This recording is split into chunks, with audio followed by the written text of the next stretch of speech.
Okay, so last class, we went through the basic concept of IT, cybersecurity, we just have to do with data, information technology, the different tools that literally collect, processes, or store data.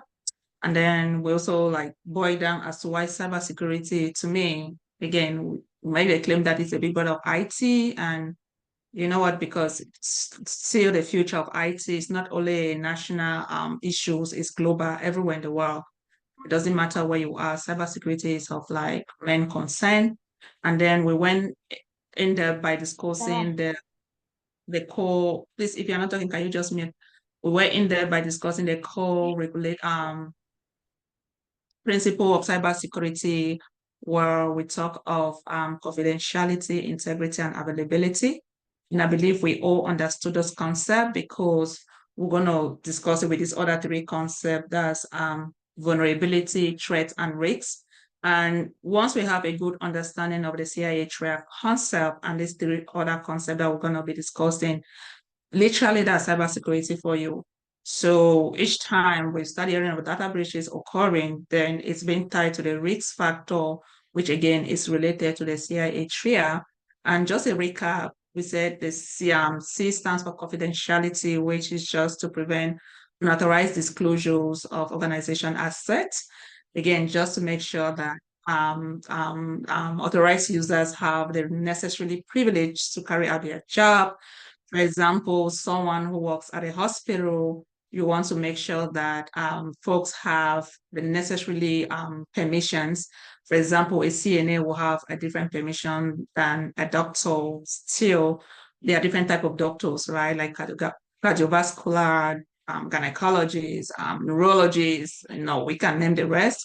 Why integrity is just to make sure that data has not been tampered with, and if we look at it critically, computer is digitized. Everything we do goes over the internet in a nutshell. Like me send you guys a Zoom invite. I don't know how you got it, maybe via email, maybe on our Facebook page, maybe on my WhatsApp status, or even on the community group, but still that information was transmitted over the internet. And being able to transmit an information like that, we want to make sure that the integrity of that information has not been tampered with.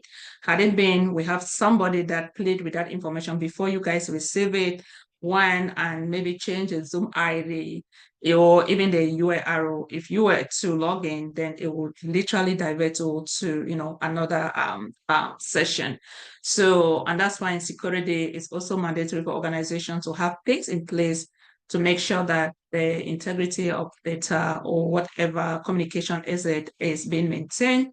I would say that one of the ways to achieve that is through hashing, where you need to compare two hash values to make sure that they remain the same. And the last concept was that of availability. Well said that data needs to be available at any given point in time, 335, 365 days a year, 24 by 7. And there are so many other things that organization would do to make sure that data is always available, patching their system, also like doing backups like DBAs where they have to do backups in case something happened, they can always recover and restore from their backup, or maybe have a disaster recovering site. And we've seen it like, not everybody's going to cloud, which is good, but still that does not prevent them from actually having a disaster recovering site. Should something happen to your primary site, then you want to perform a failover again, just to make sure that data is available and accessible at any given point in time. So having discussed those concepts, the next one is vulnerability, where vulnerability are just the weaknesses that organizations have. It's a weakness in a system that can be exploited into cyber threat. So organizations have and different vulnerabilities. And that's where for many a times when we keep scanning, the information system, we are scanning to check what vulnerabilities we have. And we have those vulnerabilities, we need to remediate them. right? So vulnerability comes in different format. Even your users, to me, I always said that your employees are the highest risk factor within your organization. If you have employees who are not educated or understand your organization policy, they literally pose the highest risks, right? Because they'll be the first to be clicking at stuff, Anything they see, they can easily click, and that can, result to a data breach. So having understood vulnerabilities, I'll just take a common example. Say you have your door for someone who's still trying to get into IT or, doesn't have any IT background. If you have your door, say that door isn't working and you've called your technician to come fix the door. Let's say, unfortunately, that technician is really overbooked and they promise to come fix it like in a week time. And then you'll be like, you know what, I'm just gonna bound the door, go to work, I'm just gonna wait for a week time for this guy to come fix it. So that door in this case not working is a vulnerability. And we're gonna tie it to threat. I'm gonna tie it to risks to see how it works in the computer well.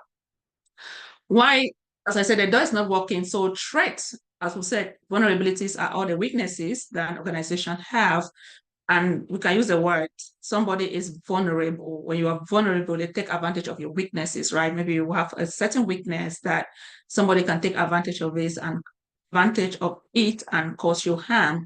Why threat on the other side is the probability or the likelihood, because it's not like it's gonna happen.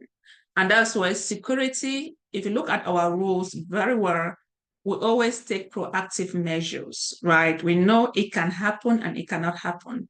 But the thing is, if it happened, what are those measures we have in place to recover from it? Okay. Because we still have to protect ourselves, whatever the case. And that's why threat is a probability 50-50, or the likelihood 50-50% chance that a vulnerability can be exploited. The probability that a vulnerability can be exploited, that will result to security risks. Okay? So vulnerabilities are all the weaknesses that comes within an organization. Threats is a probability or the likelihood that a vulnerability can be exploited that will result to security risks. So go back to your door, that's your physical asset. That door isn't working. That door is a vulnerability. So on this day you went to work, maybe the first 4 or 5 days you've gone to work, nothing happened. You'll be like, you know what, it's remaining 2 more days. I'm just going to go and wait for this guy. Let's say on the 6th day or even on the 7th day, you know what? Somebody has been trying their luck, right? And it doesn't mean that all this while that your door was working, it doesn't mean that somebody has not been trying to get into your house. And that's why I want you all to see the 50% probability, right? Because data breaches doesn't happen overnight. Hackers, it's not something that happens like overnight. It takes time. They look for like ways to, get into your system. They can even get to your system, close their track, and be there for so long, right, to carry out an attack. So maybe these guys have been trying to get in. Unfortunately, that door is locked. But on this faithful day for them, which is an unfaithful day for you, just by pushing that door, it's open, right? And they were able to get access to your house. Who could tell me what are some of the things you feel like they can take from your house once they get access to your house? Who could tell me of possible things or items within, in your house that they can take? Can we try and list some? My wallet. Your wallet, good. Oh, you love money, and Linda, your wallet, yeah. What else? Somebody texted. If you don't mind, you can mute. Jewelry, money, yes. Yeah, rookie, yes. So they can get even like your legal documents, they can get your TV, your furnitures, they can get like literally anything. And that's where each time we hear of a data breach has occurred, this is exactly what is happening, okay? So at this point, them taking an item from your house, that's a risk, that's security risk, okay? Those are all security risks. And now for us to define security risks is a probability, still 50-50% chance, or the likelihood that a threat will exploit a vulnerability that will result to the loss of either confidentiality, either availability, either integrity, or the loss of these three components. Do we get?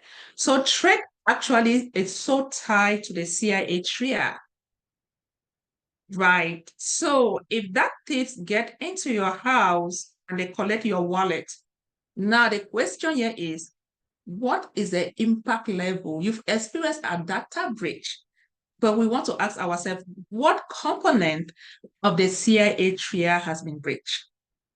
Do we get a point? Which component of the CIA Triad has been breached? Is it confidentiality? Is it availability? Is it integrity? Or is it two of them or either three of them? And then if yes, but what is the impact level? Is it low? Is it moderate? Is it high? You get the point? So each time a data breach occurs, this you have to first of all check of the impact level and which component of the CIA share has been affected. And that's where you start hearing of low, start hearing of high, you start hearing of moderate. Actually, next class, we're going to do this enhancement projects that I know somebody that works, make over 140 just categorizing information system, right? And that's why I said we need to, first of all, understand this concept. Once we understand the concept and then we go on classifying data type, it will make sense why we have to document this and understand the impact levels. Any question, guys?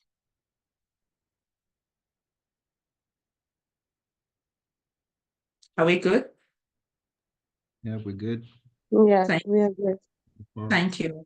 So just to do a recap on that, we said threats are just the vulnerability that's come within a system, while vulnerability is the weaknesses the organization have.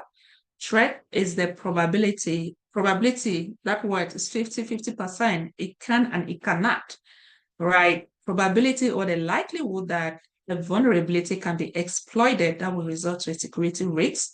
Security risk is the probability that a threat will exploit a vulnerability that can result to the loss of either, one of the three CIA triad components or the three of them, right? So many a time when you start hearing of ransomware, it literally must have affected all. Maybe they have not even tampered with the data. If they've not modified data, integrity has not been tampered, but confidentiality and availability has been tampered with, has been breached.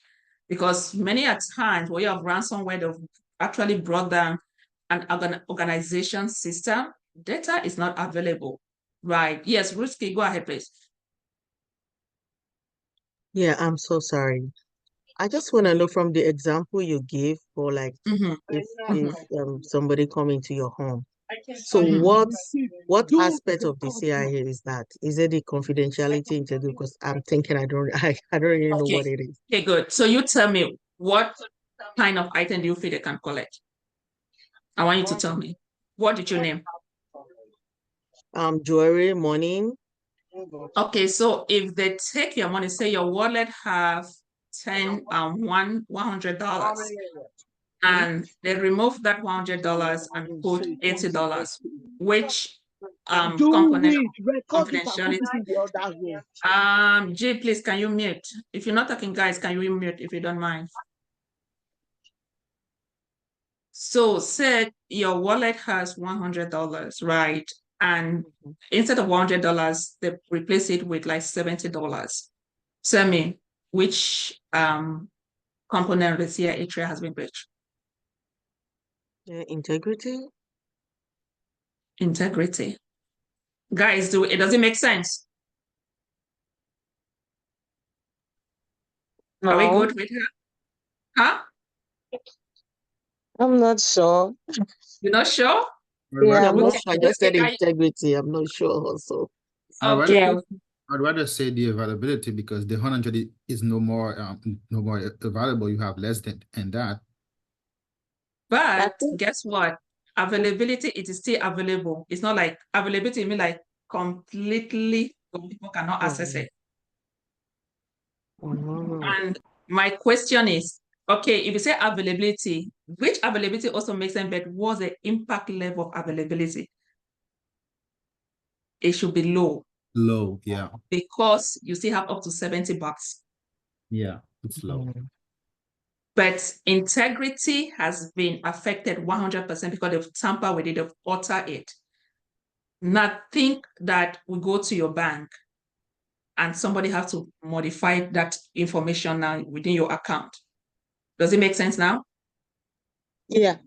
That's integrity that has been tampered. Confidentiality has also been breached. Yeah, Why? I will also do confidentiality because it is your personal money and somebody else took it. So I would rather go with confidentiality. No, you can't say only confidentiality. Actually, the main criteria to me is integrity. The main, because they've changed it, they've altered that thing, something has happened. But confidentiality, it is breached, but what's the impact level? It is low. It doesn't have any confidential information. Yeah, you saw my $100 and so what? Yeah. Right? Okay. But you make a modification, you took away $30 and that person, sorry, not you, that person took away $30 and actually kept $70. But that change alone, they've altered it, they've modified it. Right. So confidentiality, to me, I'll go with low. Availability, I'll go with low, but integrity, I might go with a high, a moderate or a high. Does it make sense? Please, But I you have a see this, question. go ahead, please. I understood availability and confidentiality. I'm still struggling in this example regarding integrity. Integrity, is it the loss of the wallet or which No, one is it? the modification. Or that they're able to modify what exactly? Modify. We have $100. So they subtract something. They took away $30 and they gave us $70. So think that this thing is happening now over the internet. And that modification occurred. For me to send you a message and say, you know what, I am sending you $100. There's somebody in between us, a man in the middle. That person would take that message, modify it, tamper with that message, and you will receive it at $70. So they'll play with it. Oh, I see now. In person, I understand now. Okay. Thank you. So though we are talking more like in a physical structure where we need to realize that in computer, we're not talking of integrity, we are referring over the internet. But I did use this example just for you guys to understand each time when we hear that a data breach has occurred, it's not just a matter of a data breach. Now we want to think of which component of the CIA Triad has been tampered with.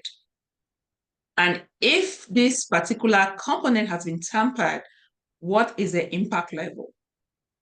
The impact level, is it low? Is it high? Is it moderate? Right? And Rob, I know you're a technical guy. Even when they are scanning the system, when you scan the system to see the risk level, you also have the CVE score. It will tell you this particular vulnerability is 10 on 10. So you know that is a critical vulnerability, such that if that particular vulnerability is tampered with, if it's been exploited, the security risk can be high. So it even like literally give you a score. And that's when organizations are remediating such vulnerabilities, you actually set priorities, right? You go with the one with the highest score to be able to remediate it. Because if the vulnerability is low, yeah, which can occur, but it is low. You get, it's not something that is really going to affect me that much or the organization. Yeah, I agree. Make sense, everyone? Yep. Awesome. And once we understand this, as I said, I'm doing this because I know next class is actually really hands-on, that I have friends that's their job. They're making over 140K categorizing information system.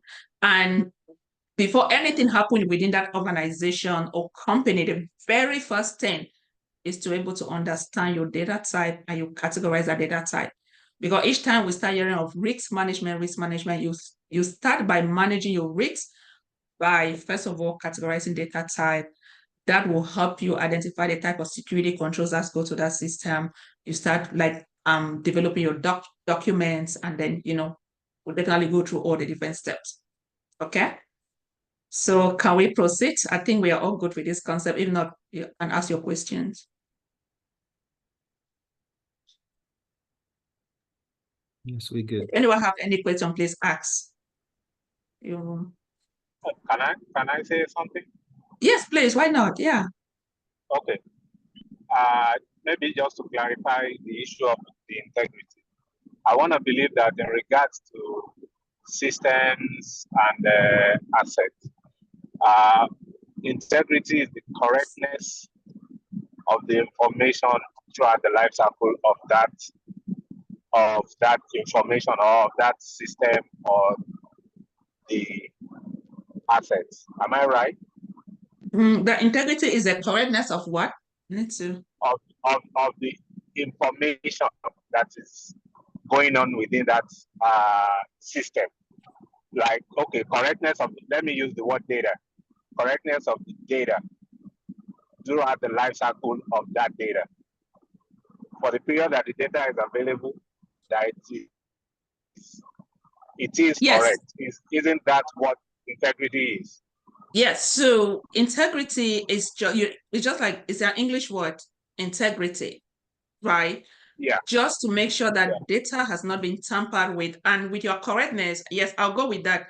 From the time that data leaves the recipient, the time I actually compose this message, which is data, to the time that the recipients are you guys, when you are receiving it, we want to make sure that it's remained the same intact.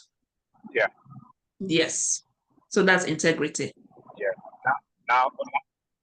Now that gives me clear understanding of the fact that integrity is a 10 on 10 for that example that you gave, because that money, I would say, is the data in this situation, and it has been tampered with. Exactly. Okay, gotcha. Thank you so much. You're welcome. Yeah, Rob, go ahead, please. Yes, I was gonna say, I don't know if in terms of, well, to better understand the CIA triad, if we have a like a threat actor perspective, because the CIA triad is important to us as cyber defender, but the DAD triad is also important for the threat actor in terms of disclosure, alteration, and denial. Can you repeat yourself one more time? Sorry. The DAD triad. CIA triad, yes. Yeah, we as cyber defender, we try to protect the CIA triad, right? But the threat actors or the cyber criminal, they are working with the DAD triad, the DAD, which is disclosure, alteration, and denial.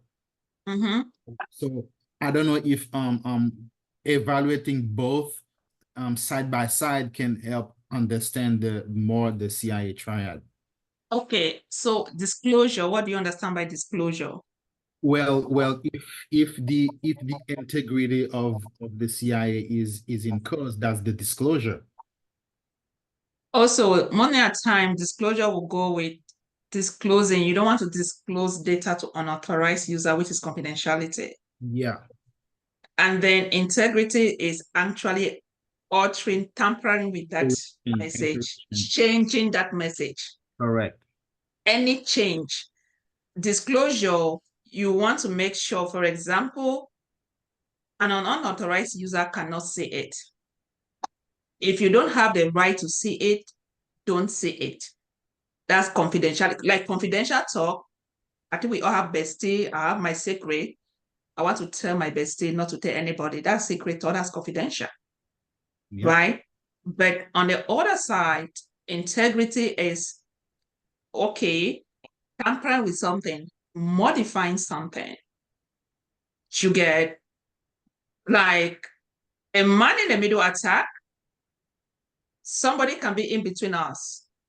The thing is, when me, I'm sending that message, you on the other side will not even tell that somebody has messed up with that message or have tampered with that message or have modified that message. They will take it, do a replay, play it, do whatever they want to do, relate it to you. And then when you want to reply, it goes to them. Yep. They play with it before it comes back to me. Yep. That's a man in the middle. Man in the middle. Yes. We get a point? Yes. So integrity, and that's why I say integrity is actually tampering with that thing, modifying that thing. And sorry, did anyone have a question? Let me just share my screen and go back to that integrity slide real quick. Right here, if you see, this is what we covered. If you look at this, we have two words. I think last class I asked. How's it going? How's it going? Oh, somebody, please, can you mute? So We it have was, two words.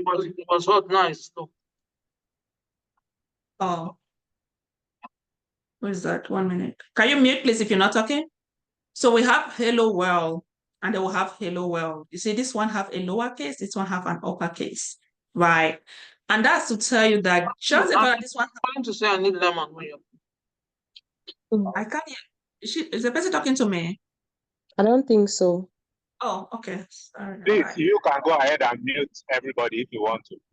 No, that's fine. I just want people, we are all adults, right? Let's just, because when I share my screen, I really don't see like who is who. So that's why I'm trying to.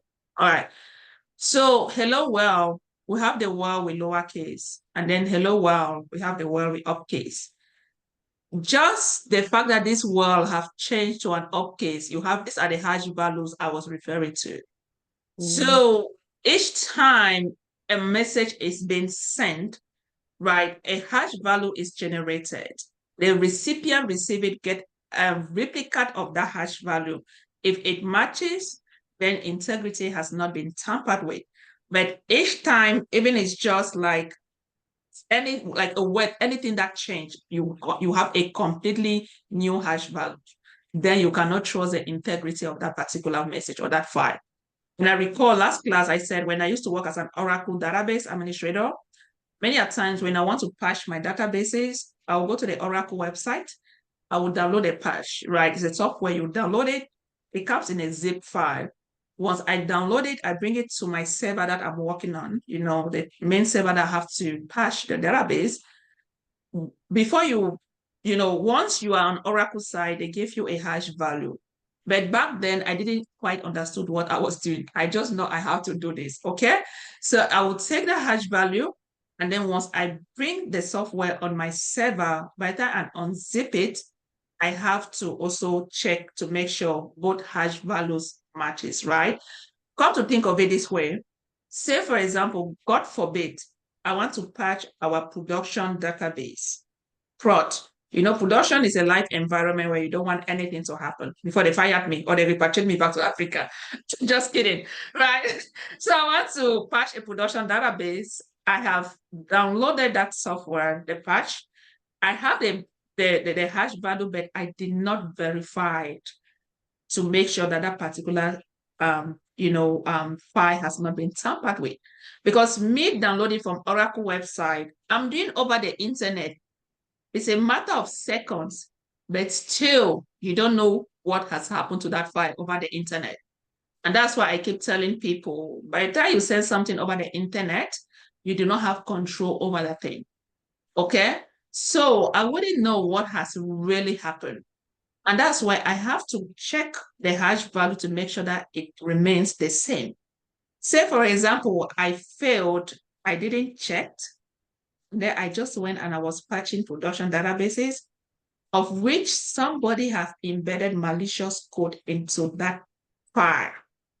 Now we start talking about malicious code. For those who are going to take training with us, Security Plus, you guys are going to talk about the different type of malware. You have worms, you have viruses, Trojan horses. There are so many of them. Malware is a family. So you have that malicious code that can definitely it can do a lot.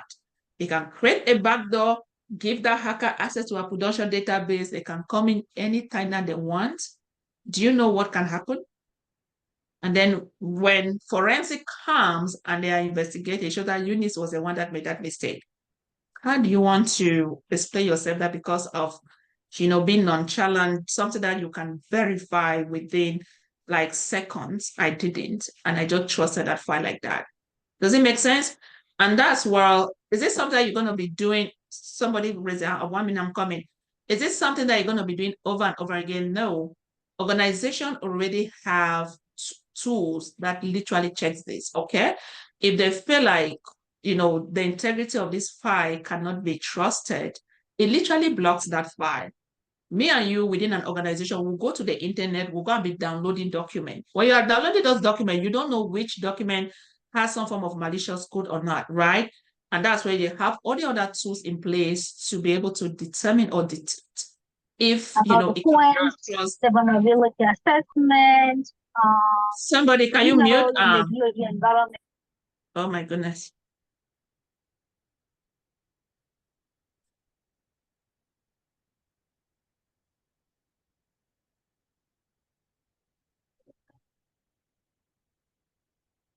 Okay, yes, Rob. So I'll check that later. If you can send me a message on that too, please, I appreciate. So with that, you have tools in place that literally, again, blocks this, right? If it doesn't trust, the integrity of that file, is gonna block it, and then the security force can later go in and investigate to see what was happening.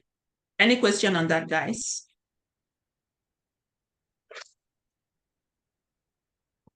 No, we're good, I think. Okay. If anybody have a question, please just unmute yourself and ask. All right, so we have different form of attacks that has happened. I've been a while that I've not been on the back end. I think, Rob, you can help me about the WannaCry ransomware. When I used to work, still, now I'm just more on like control access, so that I'm not really more on the back end seeing a lot of stuff. So this was a big one that literally affected a lot of Windows, that version of Windows, Windows SMB protocols, and it literally affected a lot of computers. They say across 150 countries. And this is one of the things that I also want to let you know, that security, again, there will always be job, because the thing is, you always have some form of vulnerability that will come, even 0-day vulnerabilities, where they will discover vulnerabilities that the vendors like Windows have not even had a patch for that vulnerabilities. In one of my last role where I was contracting with CMS, at one point, I think Confluence, they do have these 0-day vulnerabilities that they didn't have the patch ready. We just have to shut down our system, and some of us were off for like 2 days, right? Until that particular system or the patch was ready, then we can go back to work. That's to tell you that apart from all the non-vulnerabilities that organization we have, time and again, we'll always keep hearing of 0-day vulnerabilities. And that one is really, really bad. There are times where you hear vulnerability in the wild. It means, what, the patch is not even available. And by the time you have vulnerabilities like that, it doesn't matter how stringent your system is. The truth is, hackers can bypass even all security controls that you have in place. So that's the fascinating, I'll say story or history about cybersecurity, because the time and again, we'll keep having this stuff that still they will always need us, believe me or not. Okay. And then for this, I don't know if you are that type, we already discussed about threats. I don't know if you are that type that likes to click stuff without verifying even the domain names. But somebody, I don't know if I have like 1 minute, I'll show you guys something. I believe I still have some people that, let me stop sharing.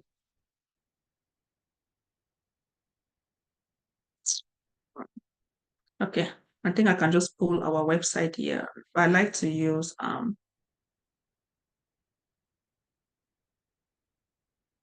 minute. I just want to pull a browser. Okay.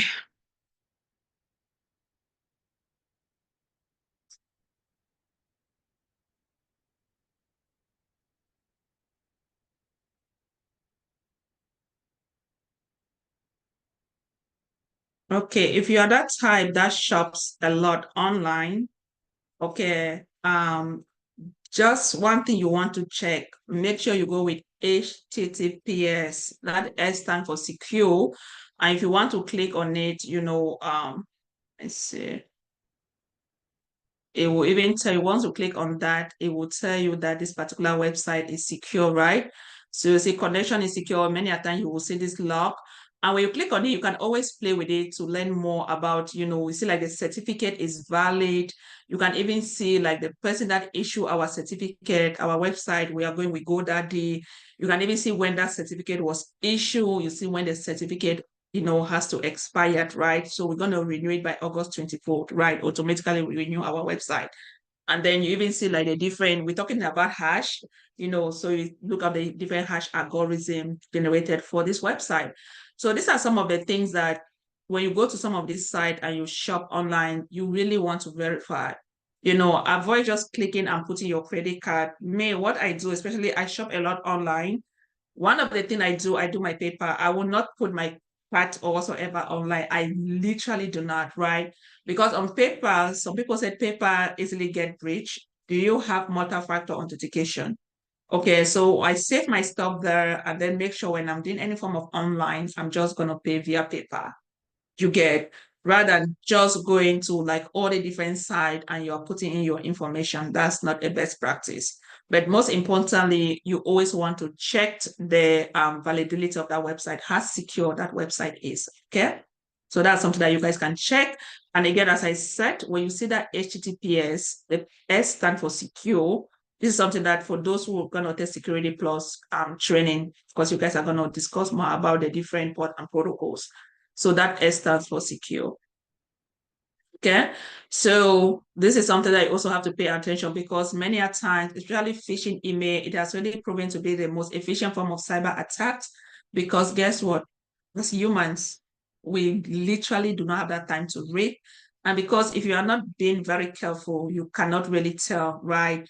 And thing I always used to tell people, for some of you who are on WhatsApp, even this thing that somebody will send you information and you do like auto save on your phone is not advisable. That's not a good practice. Right. So whatever thing you send to me, it stays on WhatsApp. If I like it, I'm going to save it and it will go to my phone. When you guys go to the malware family and you're discussing all the different type of malware, then you will understand why I say so. And another thing, during all of these like activities, Thanksgiving, happy birthday, New Year, whatsoever, people keep sending all those videos. Oh, happy Mother's Day, happy Father Day, happy this, happy that.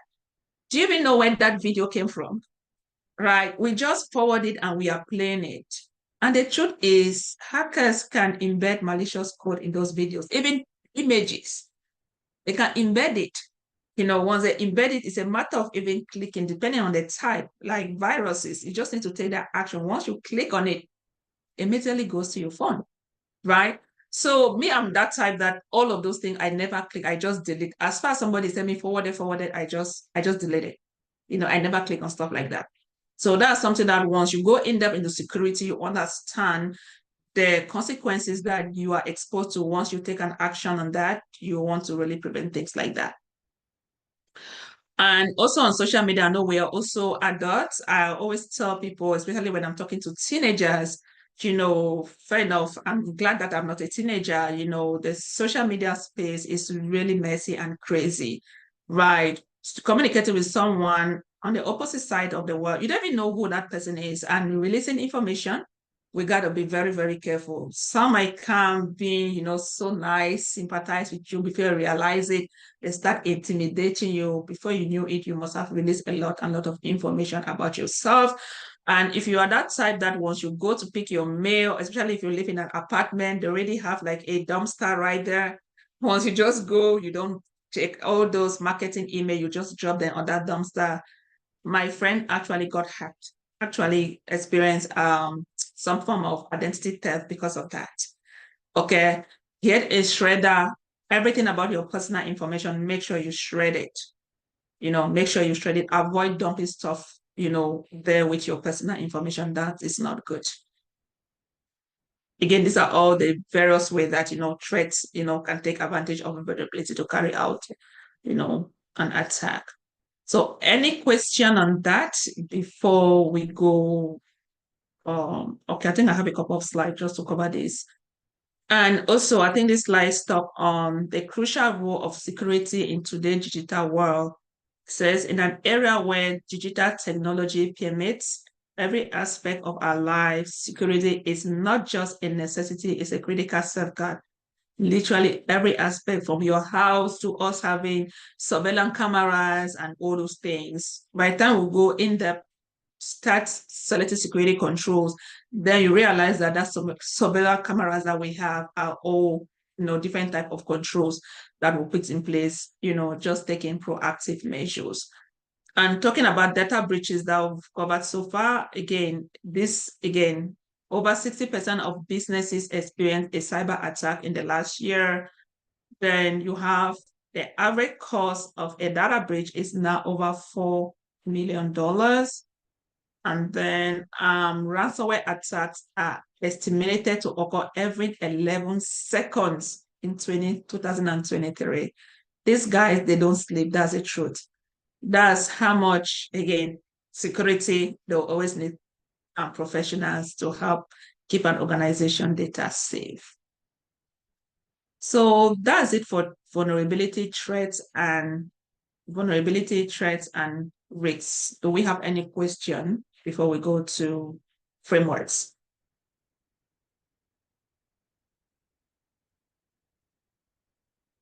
Any question? I'm good on my end. That's good. All right. If no question, then I think we'll proceed. Frameworks, risk management frameworks. I like this subject. I like this topic. Okay. So just something that I love it so much because it's very, very interesting. So now I think let me stop sharing. So what are security risks? I think we just mentioned of risks. What's a security risk? What do we understand by security risks?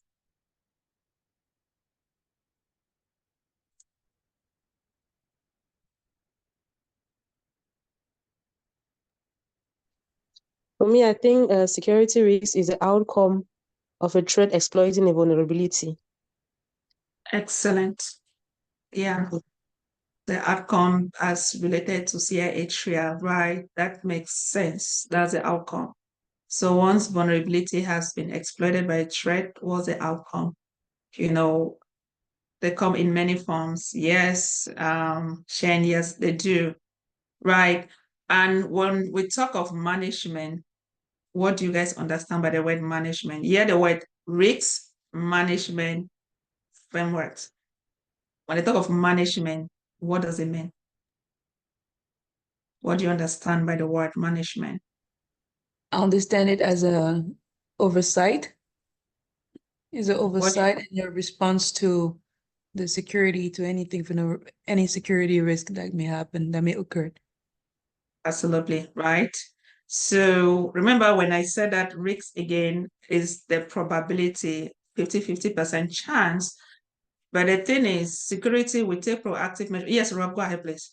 No, I was gonna say it's for me it's the process to identify and prioritize the risk in order to minimize and monitor them. Yes. So we have different responses, but literally again, pretty much I feel like it's the same check and balances of managing risks. Yes. So identify those, we now know what security risks are, right? It's been tied to the outcome for, when CIA Triad is being affected. Now we talk of management. How do we manage it? What are those things we're going to do to be able to control, manage the security risks, right? And the last aspect, they talk of frameworks. What do we understand by frameworks? Guidelines.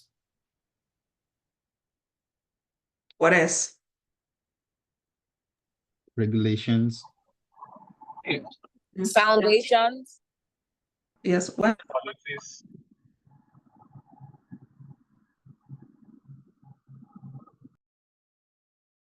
It's being able to put in systems so that you can understand where your vulnerabilities are, and adding people on teams to be able to manage what those processes are, and maintaining the updates. Absolutely, right? So we all get it. I'll tell you what, it's because of these frameworks that me and you will get job. It's because of the frameworks that organization will employ me and you. If not of this set of laws or frameworks, I'm not kidding, we're not gonna get jobs. Okay? And that's, well, let me share my screen right now, because there are so many of them. So many. So risk management frameworks, regulatory frameworks set the standard for data protection, risk management, and cybersecurity policies, helping organizations safeguard against involving cyber threats. So talking of frameworks, there are just the set of laws, or we can call them regulatory bodies or authorities, that have been made mandatory, they've put it in place to ensure that organization culture. So it's not a matter of like obligatory, it's mandatory. We have to, it's a must. If you do not do it and you get breached, then we have these fines that you have to pay. So thinking of you trying to save 20 bucks that you might end up spending 1 million, right? That's spending £1 foolish. Okay. And because of these regulatory bodies, organizations do not have an option. They gotta do it. And that's why they'll need to hire security professionals again to come help them achieve their compliance status. And the beautiful thing that I love about this again is that it kept changing. You have different, not the framework itself, but you have like addition on all the different guidelines that keep changing. Because of that, you or guys or the organization will also need to adapt to these changes, right? So one of the first tools that we're going to talk that literally focusing on the US government is what is known as FISMA and FedRAMP. Okay. But at this point, the new, I don't want to go there, I don't want to confuse you guys. I think we'll go there to the publication. But let's just take right now on FISMA and FedRAMP. These are some of the frameworks that are out there. These are all acronyms, but we're going to discuss them shortly.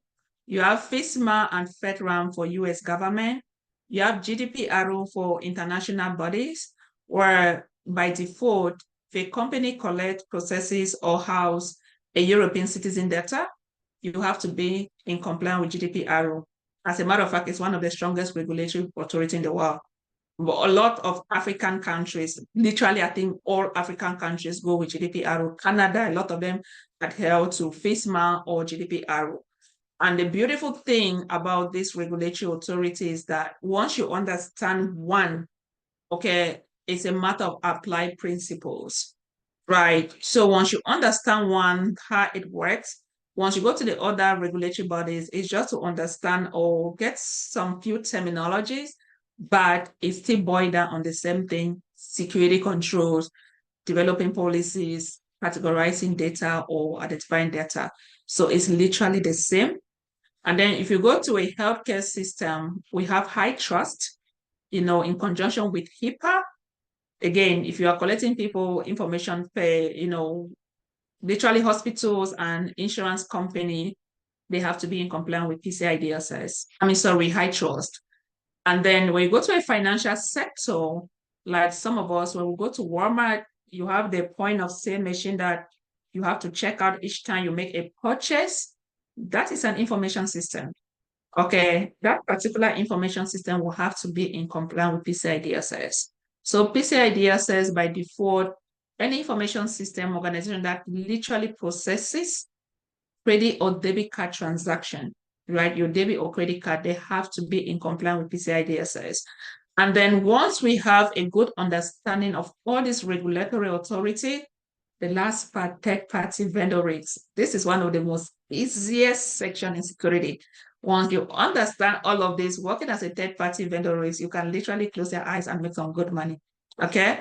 In one of my company, I work as a part-time. I was just like when there's a consultant to help improve some of their processes, like literally develop it from scratch. But once you have a good understanding of all these different regulatory authority, then it's that as easy as ABC. So let's go to the very first one.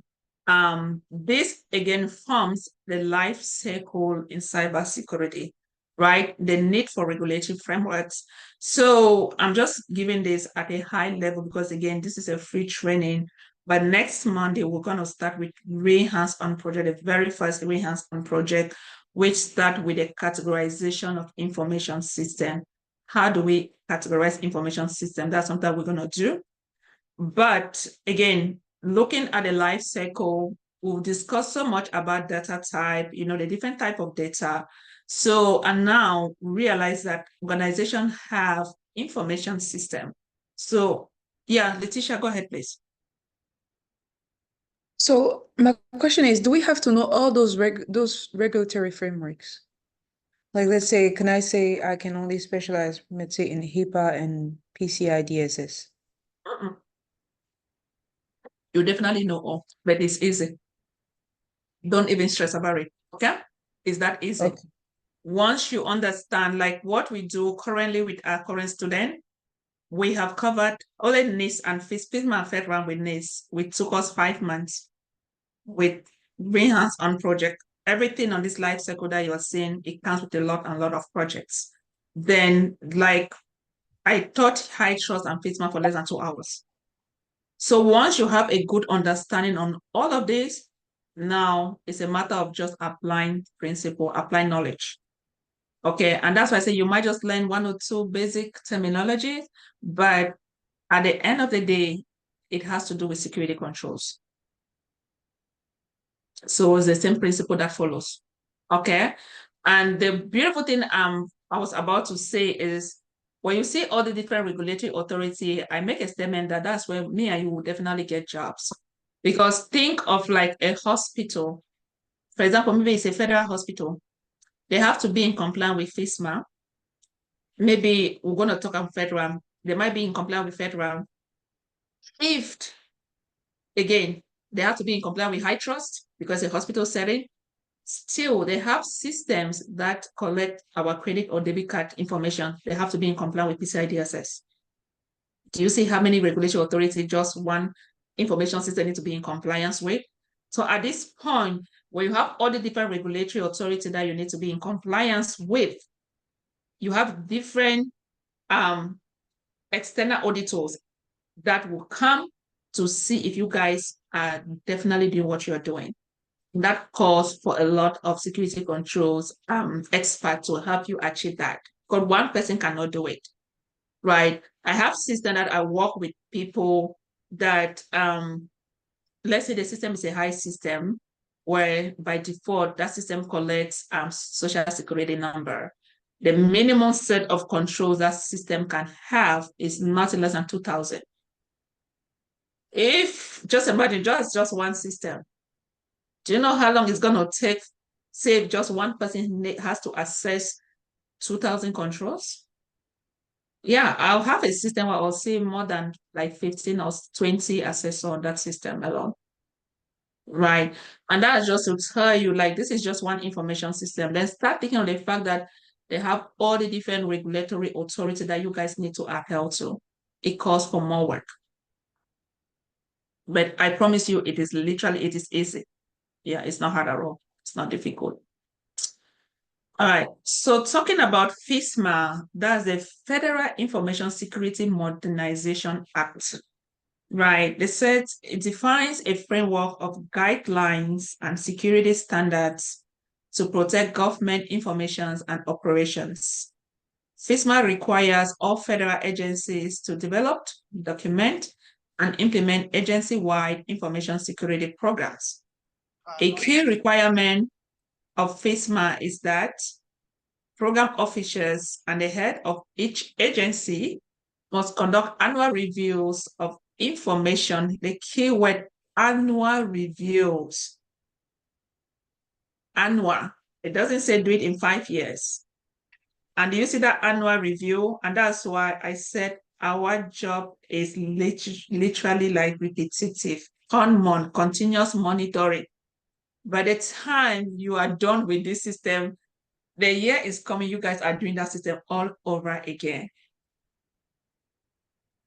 Okay, as you are finishing, the year comes, you guys are doing all over again. And this is an area where automation and AI can never eliminate humans' effort. It will never. More automations, more tools coming, more jobs for me and you, because we are there to keep testing those controls, to keep reviewing organization policies, developing those policies, training employees, right? Scanning, following up to make sure that they are being remediated per our organization time frame. So this is, yes, go ahead, please. Oh, I thought someone would say something. So this is an area in security that once you are in for good. Okay? You can play around. Right? And that's why when you hear the word annual, and I said, look at it as a set of laws that they've put out, they've make it mandatory. They say, you got to do this. It's a must. So you have to do it. Okay? And you see the Office of Management and Budget is the agency responsible for final oversight of the fiscal compliance, effort for each agency. So when they do like that, again, you have to report it to OBM, Office of Management and Budget. Okay? And at this point, we start talking more of like federal government, but the new revision, a lot of companies actually adhere to the frameworks. Actually, revision 5 is out there that even now, UST, our company can adapt it, so anybody can adhere to it.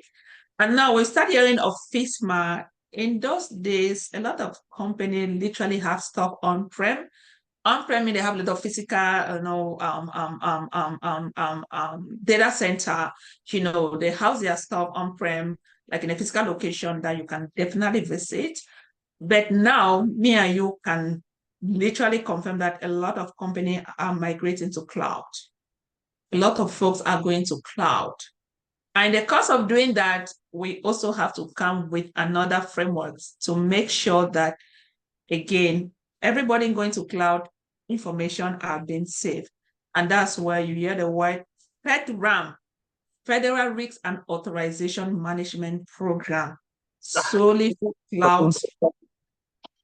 Yes, go ahead, please. If you say something, can you go ahead? No? Okay.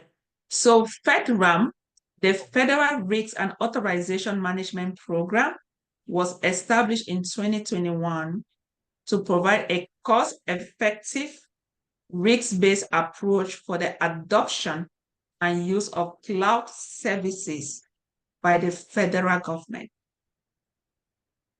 FedRAM empowers agencies to use modern cloud technologies with an emphasis on security and protection of federal information.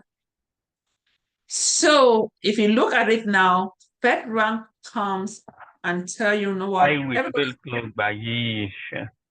Can somebody mute, please? If you're not on, can you just mute?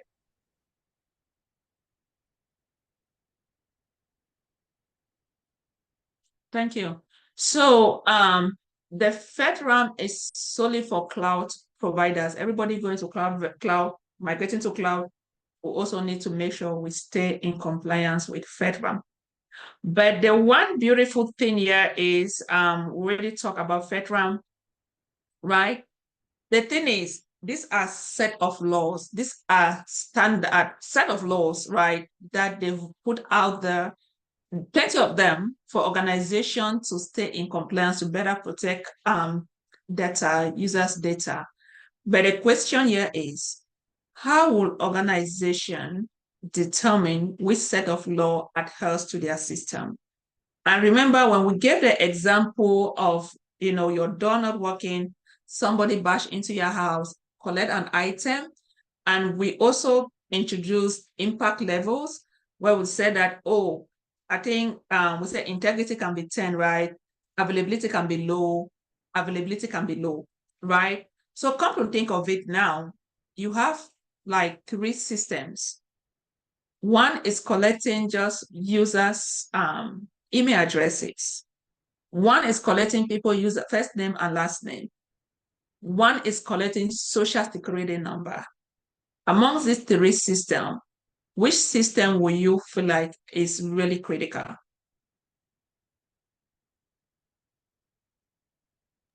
Can you come again with that question? You have 3 systems, information system. One collects just users' emails. One collects users' first name and last name. The third system collects users' social security number. Amongst the 3 systems, which one is more critical? Deborah, please go ahead. The third one. Why the third? Because it contains all the information. With your social security number, you can get all the information. So when, yes, go ahead, The please. information is most sensitive. It's more sense. So what can happen in conjunction to the impact level and risks that we have? I want you guys to like try and tell some security people. So we'll talk Identity theft. Excellent. So I want you now to link it now with security risks and impact and confidentiality, integrity, and availability. So I want you both to give me some security words, guys. So integrity is breach, right? It's tempered because there's a risk of integrity being tempered because of social security. Is it only integrity? I mean, mostly integrity in terms of like level of risk, right? Is integrity, it's all of the 3 of them, integrity, availability, and vulnerability. Excellent. I like that. Yes, Linda, go ahead, please. It's okay. She just answered the question. Oh, okay, okay. So someone could think of, someone make mention of identity theft. That's a good one, right? So come to think of it, social security number, that's a unique identifier. By the way, if you don't know, right? A lot of people have same first name and last name. But in the US, there's no way 2 people will have same social security number. And that's why I can have same first name, last name, everything the same. But the one thing that is going to separate me and this individual is our social security number. Okay. And that's a unique identifier. So having something like that in a system and say that system get breached. First, all 3 components can be affected. And then I will start talking on the impact level, but which one is really, really affected, right? Confidentiality, they've seen it, that they are not supposed to see, but they've seen it. It's still critical because that's a sensitive data. But once they get your social security number, a lot of things can happen. They can do a lot of stuff, right? And maybe if they get access to that system, guess what? They can bring down the system. Data is not available. You get. So now we kind of understand, because this is something we're going to do. Like this one is just theory, but we're going to do it hands-on. So now we understand how to come up with the impact level of maybe this system is a low system, this system is a moderate system, this system is a high system. The question here is, we have 3 systems.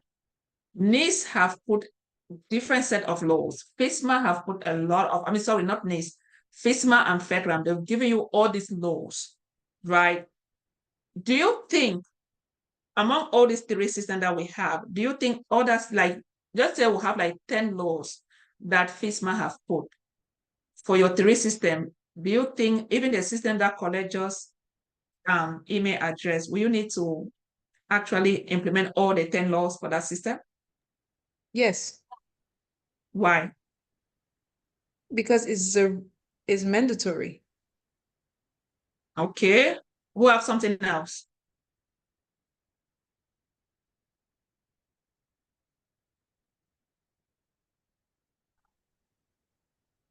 I don't want to promise somebody money. Who have something else?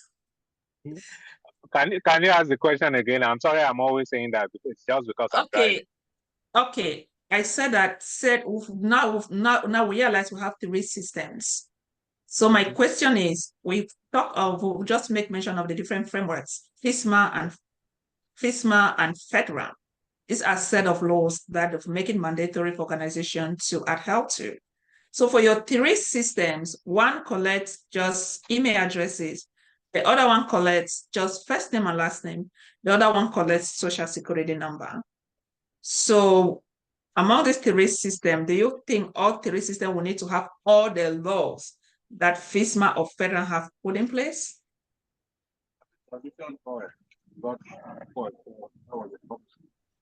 Yeah, for me, I think yes. I think they Okay, will. you think that we will have something else? I don't want to promise somebody money because I'm so broke. Like I'll promise somebody something. No. I would say no, because maybe with the email address, you can have a multiple email address. It's not too much that threat compared to the social security and maybe on your first or last name. That's excellent. Remember when we make mention of low, moderate, and high? At this point, email address, that's a low system. But remember, when we talk of set of law, they've provided a whole lot of different laws, right? And that is where, remember again, these are frameworks. They've told you have to do this, you have to do this, you have to do this. But it doesn't mean that all those law applies to all your information system. Make sense? Yeah. It doesn't mean that all those laws applies to your information system. Yeah, the teacher, sorry, I'm coming. So for a system that have less sensitive data, will have a set of laws separate from a system that have high sensitive data, mission critical data. Because a system that literally collects everything to social security number, it's not going to be the same as a system that collects just such email addresses. So there are some information that you can get it from the public directory, like your phone number, your house, your addresses, even your first name and your last name. The social security number is one of those things that you're not going to get them online. Yeah, Letitia, go ahead, please. No, it's fine. You already answered my questions, but I was thinking, with nowadays age, like how emails also, I mean, I would think that they're also an integral part of, our day-to-day thing, since everything is linked to your emails. Wouldn't you think that, it's also somewhat that it will depend on the organization, not quite, because if you go to LinkedIn, you'll see my name, Eunice Abora. And if you see the organization I work for, you definitely know that most organizations, eunice.abora at that organization, domain.gov or .com, right? It's easy to like put one-on-one together and know somebody emails. Right? Yeah, because we go to all these places, it's easy. But again, now we are talking of like the different type of data, because I'm about to introduce a concept for us to understand that you have this set of laws that have put in place, these frameworks. Now we have what they call guidelines, standards. Because imagine them giving you all these laws. How will you tell which one goes to your system? That's where I'm coming, and that's why I was asking those questions. And yes, Rob, go ahead, please. No, I was gonna say, well, I didn't want to answer because I was gonna say in regard to the risk management, that's why one important key was identifying and prioritizing risk. So in terms of low level risk, high level risk, and that's sometimes an enterprise has to know the risk that I say the risk acceptance. So we cannot the enterprise cannot put the social security number out there, but the system that has the username and full name of a user stored is more vulnerable and than the one with the social security number. But if I had to put in place a security control I will put the hardest security control on the system that has the social security number. You are way too advanced. Okay, he's way too advanced. That's why I didn't want to answer, because in my mind I was elaborating on all those things. So I will keep it for now. Yeah, he's way too advanced, right? Because I'm trying not to, I'm trying not to like go there yet, because I want us to first of all understand these basics, and then next class, as I said, that's where we are going. Right. Next class, I have told you is real hands-on, and it's gonna make sense. And with that one, I'm not kidding. I know people are making 140 plus. We're just doing what we're gonna do, and the way we'll do it is even difficult because we're gonna do it manually. But when you work for organization, they already have tools that they've integrated a lot of stuff that just using your eyes and be able to document as it.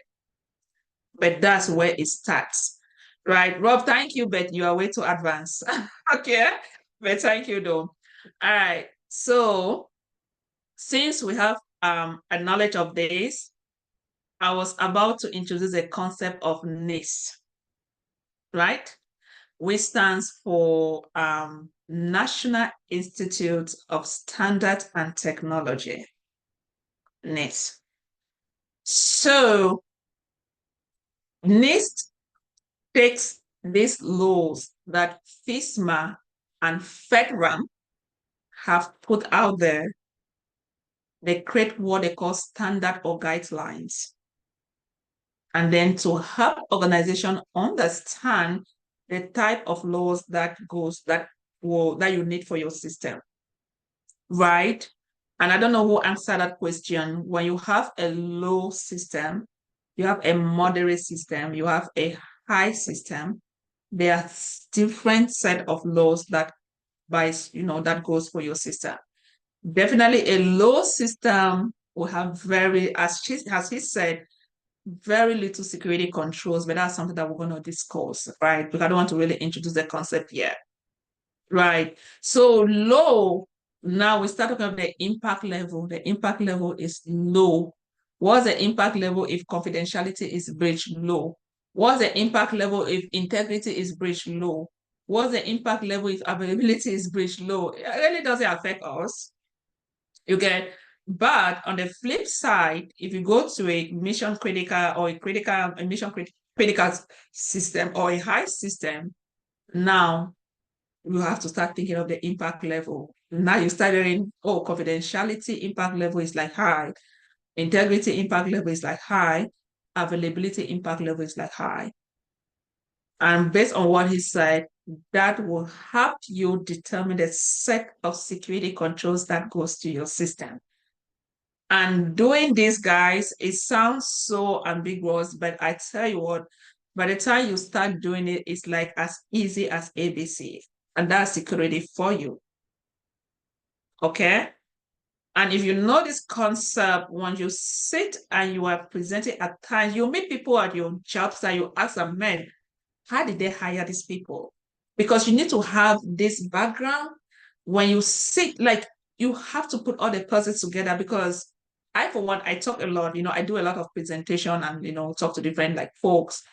There are times you're going to be explaining so they don't have no clue of what you are saying, which is a good thing, because impression, your company will always need you more than the way you need them, okay? So we need to be able to understand this background and as to how it comes, and then how do we categorize an information system. So talking about that, we've just covered the FISMA and FedRAMP, the two core frameworks. And we said that for an organization to determine what kind or the set of laws that they can apply for their system, the thing that is going to help them is this guy, NIST. They call it NIST, National Institute of Standard and Technology. And the way NIST does it, NIST actually prepare different publications. Okay? NIST do it in the form of, we call it special publications and FIPS. Still, you're not going to memorize this because we're going to go there. You have all these different documents that you're going to be working with. Okay? So it's nothing for you to memorize here. So if you look at this life cycle right here, at this point, you guys can see the very first step is for us to categorize an information system. As of now, we all know what an information system is. Even this Zoom that I am transmitting information is an information system. Okay, once you have that information system, the very first thing that you want to be able to determine are your data types. What kind of data is my information system collecting, housing, processing? You have to identify the data type. Okay, and that's where we start by coming up with an impact level. We want to determine, is that system a low system? Is that system a moderate system? Is that system a high system? Okay, and that's why we are spending a lot of time trying to understand impact levels and how they relate to CIA Triad. Okay, so having gone through all this set of laws, so NIST now comes in and said, you know what, I understand FISMA and FedRAMP have provided all these laws, but it doesn't mean that your system will need to implement all of these laws. Letitia, I know you said something about emails. It doesn't mean that you have to implement all of the laws. Now, depending on the sensitivity or criticality of your information system, that determines the kind of security controls you have to implement. Now, I'm going to introduce security controls, right? These are proactive measures put in place to protect organization set. For example, logging into your Facebook, you have to put your username and your password. All those are security controls. If you have cameras in your house, those are controls, right? Different type of controls. Maybe your bank account, how many times have you tried to put in the wrong password and you are locked out of that account? Maybe you have to call the help desk support for them to help you. Those are all set of security controls. And the only way you can determine the type of controls to implement is to go through the very first steps, which is the categorization of the information system. And for you to, first of all, understand how to categorize that information system, you want to be able to identify your data first. And that's why we spent so much time last week understanding what data is, right? And then analyzing what kind of laws do I need to implement so as to stay in compliance with FISMA and FedRAMP. Are we good up to this point? Yes. Yes. Thank you. So one thing that I'm going to introduce here, I don't really want to go in there because I know we're going to, like, for those who are going to take training with us, in June. Oh, we're already in June. So we're going to continue with us June 17. This is something that, again, we're going to do rehearse on, okay? So it doesn't matter if it's FISMA or FedRAMP, okay? It doesn't matter what framework is, and that's why security is still very, very interesting. This was one of my interview questions. What's the difference between FISMA and FedRAMP? One word or two words. I told them FedRAMP is FISMA in cloud. Honestly, it took that guy some time to understand what I was saying. He didn't get it the first time. He did not. I like FISMA is FedRAMP in cloud. And this is why I make that statement. FISMA is FedRAMP in cloud. One of the most important documents that if you are going with security that you're gonna know is what they call NIST. Actually, I'm supposed to put a special publication here. NIST Special Publication 853.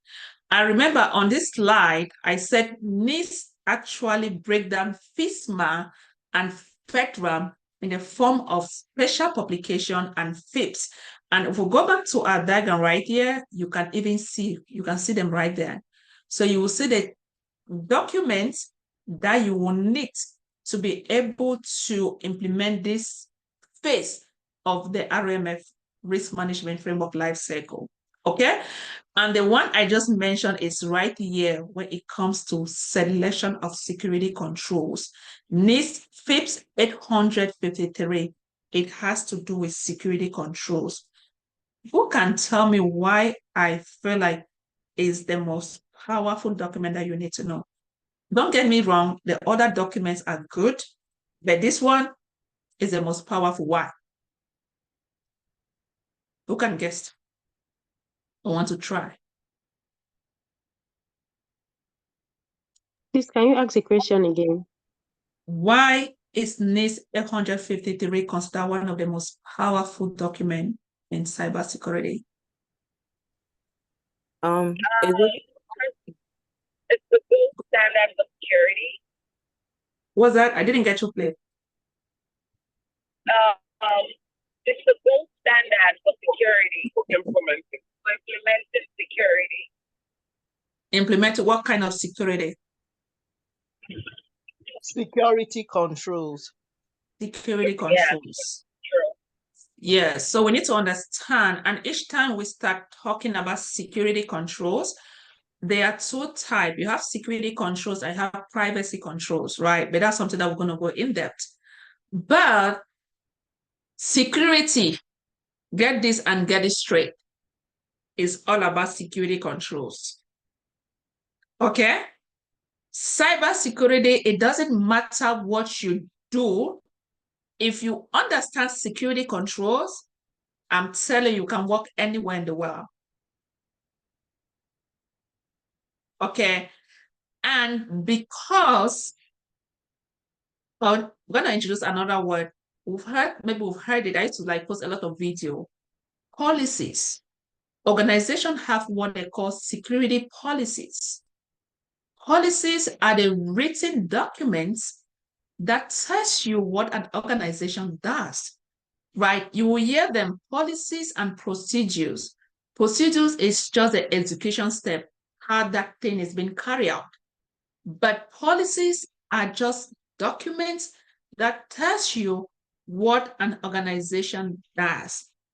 Without security policies, there are no organization can exist. Okay? And only security folks can manage and keep policies.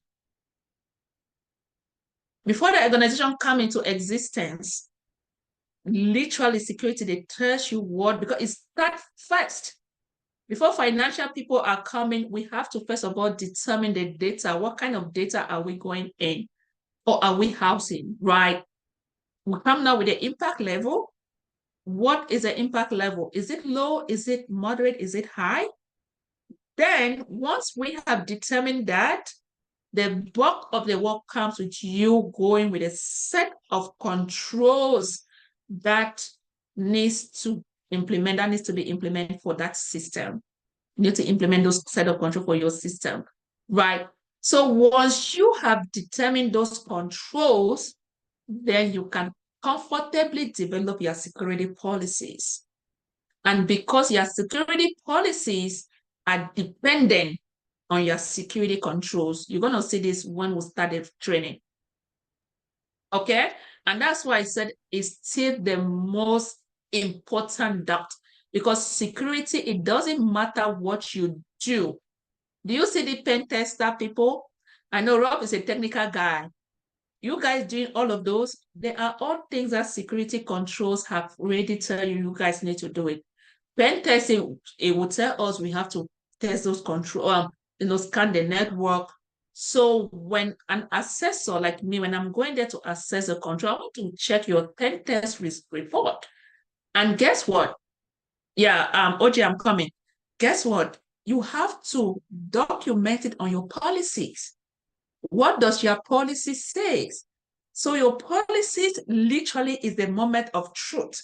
If I'm going for that organization, I don't need to know what you do. The first thing I'm going to check to know what you guys do are your policies, right? So when I go through your policies, it will tell me that you people are performing pen tests, like scanning the network, this time. It will tell me that you people are scanning your system this duration. It will tell me that you people are remediating that this duration. So what I have read on your policies, then I'm going to follow up with the result to see if you guys are eventually doing that, right? But all those policies comes from security controls. Yeah, OJ, go ahead, please. Okay, I just wanted to, good evening, Prof. I just wanted to find out and confirm something so I'll get a thorough understanding of what you're saying. So it means that actually security controls, having an in-depth knowledge of security controls allows you to create the policies that an organization works with, correct? Absolutely. Okay. So the security controls is grandfathered into the policy. That's what houses the policy. Then the other question I wanted to ask you with this diagram, how do you know for certain which of, because you talked about FISMA and FEDRAM, and when you were talking about FEDRAM and FEDRAM, that from what I've gleaned from what you said, you had two publications that they mostly use, the NIST publication and the FIFS publication. What I don't understand is, how do you, when you are working in a real life situation, know which of the documents you need to look out if a situation arises? Do you see? We already have a life cycle that they have put the necessary documents. But with that, just hold on, because I'm coming to introduce FIPS, right? But this life cycle shows you the documents that you will need to be able to do that, right? But if we go here, I don't want to change my thought. Sorry, I'm coming back, OJ. So I was trying to introduce this publication and talk more about security controls for us to see the link about policies, because I literally just introduced policy, right? So I told you guys in one of my interview, I don't know which one, I don't know if it's this job or last job, where I told them, you know, FISMA is FedRAMP in cloud. And do you know my claim? Because they use the same NIST 853 publication. So who can tell me what this thing meant?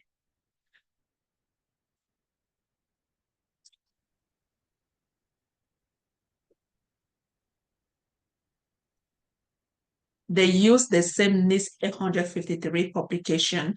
So do we have an understanding of what this publication entails, the NIST 853?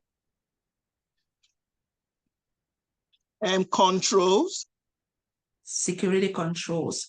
So when I said that FISMA is FedRAMP in cloud, he didn't understand in the federal line, because I went ahead, because they use the same NIST 853 publication. What does it mean?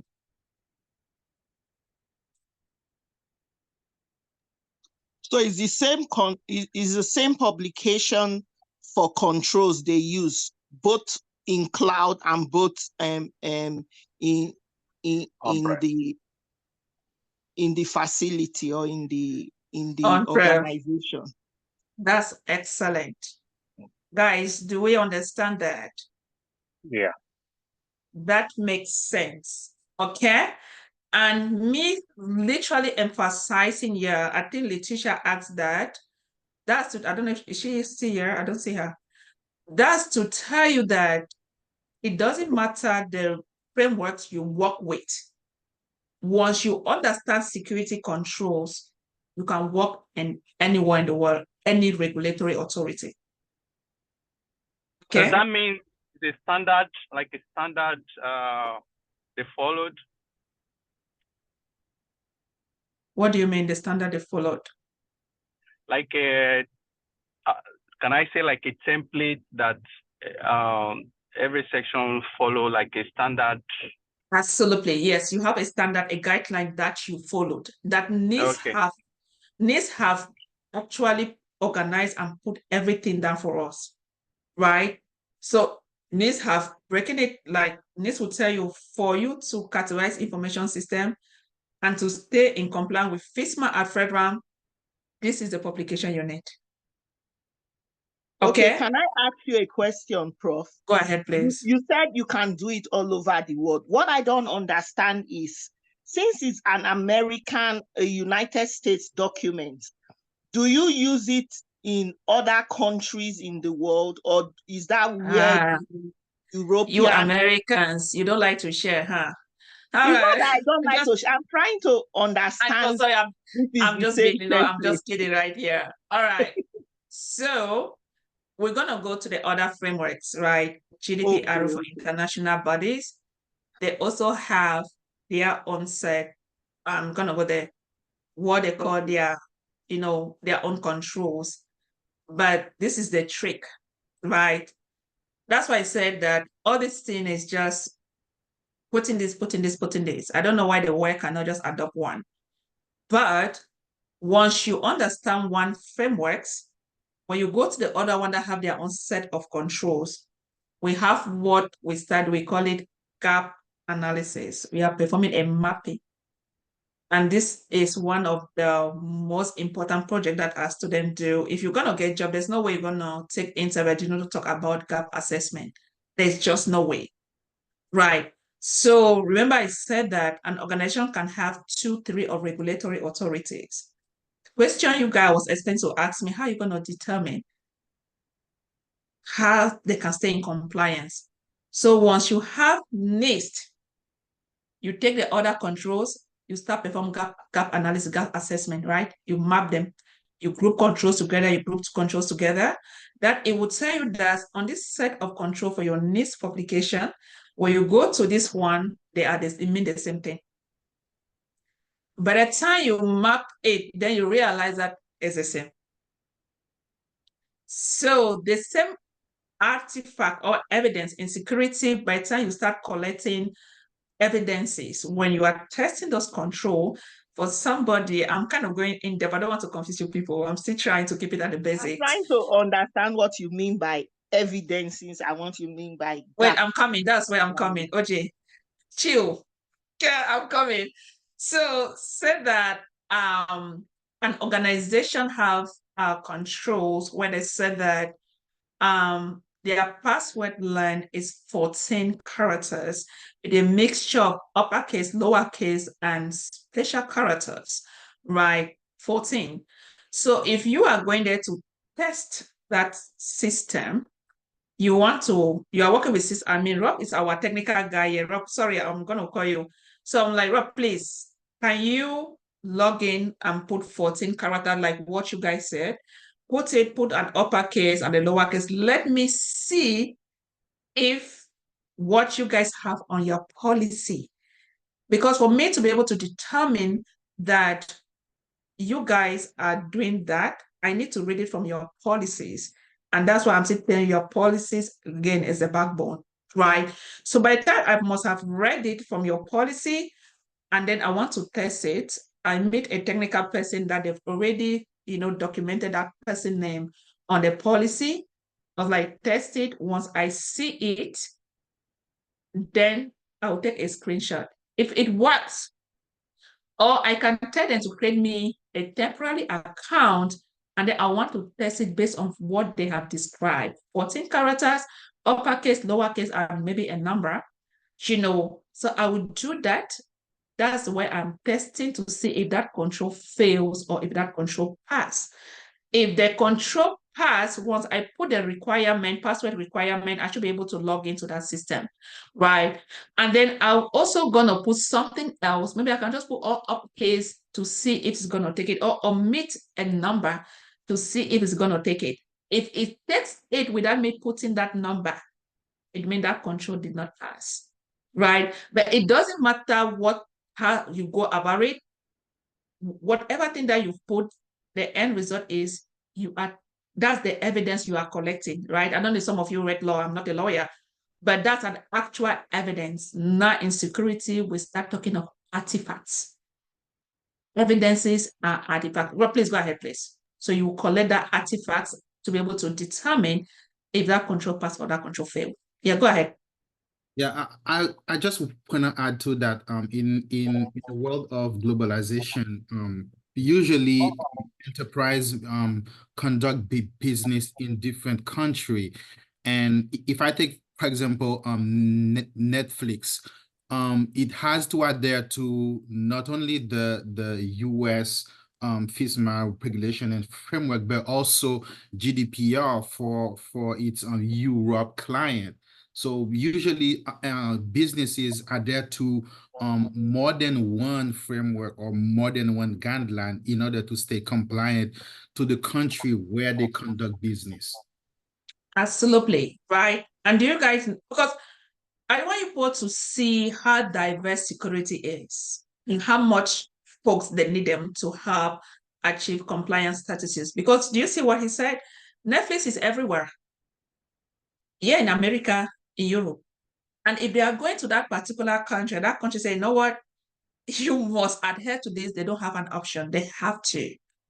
Then think of you working for, like example, Netflix. You guys have, at this point, you're working for that organization, but you'll be working with different information system.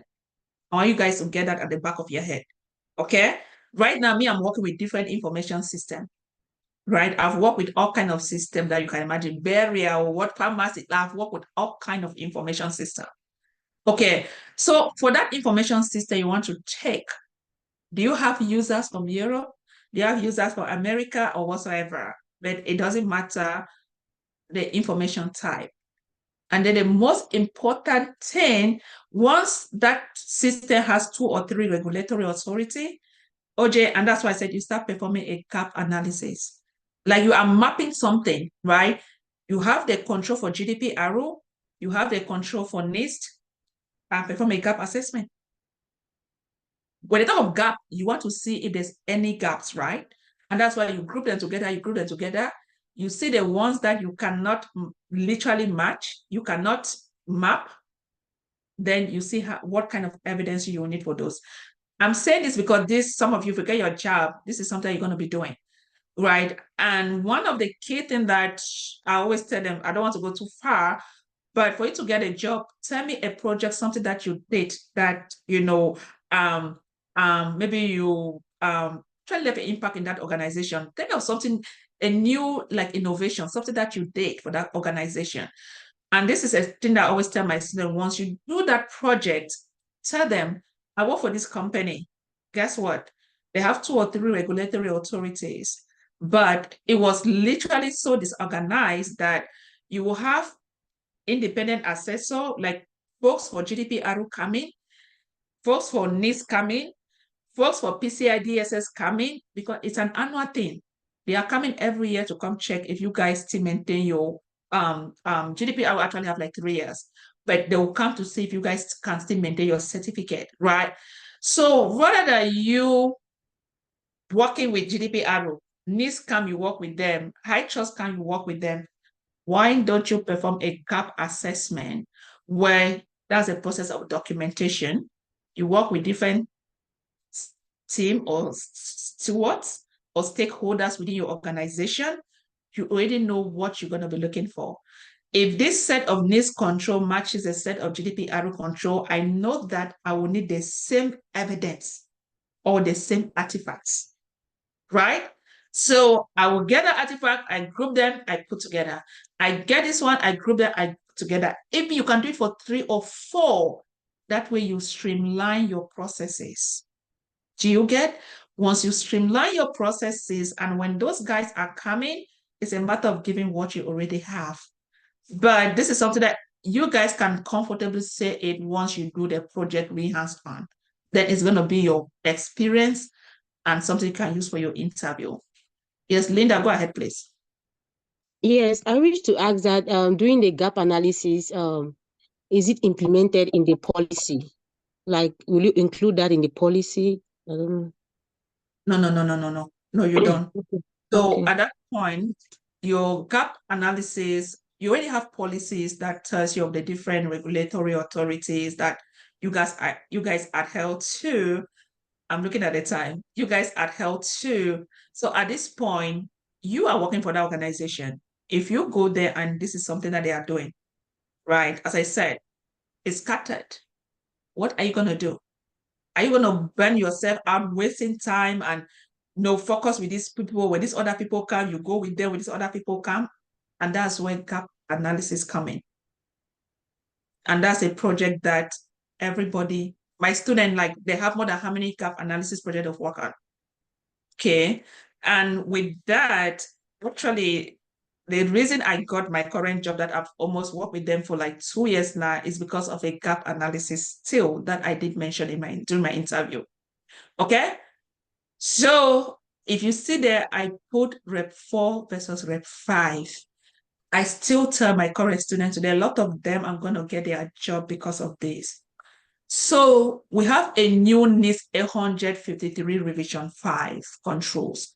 Initially, we have revision 4, and that's why I tell you people that we'll keep having job because this thing keep changing. They will always put something that organizations are still forced to literally migrate to the new revision.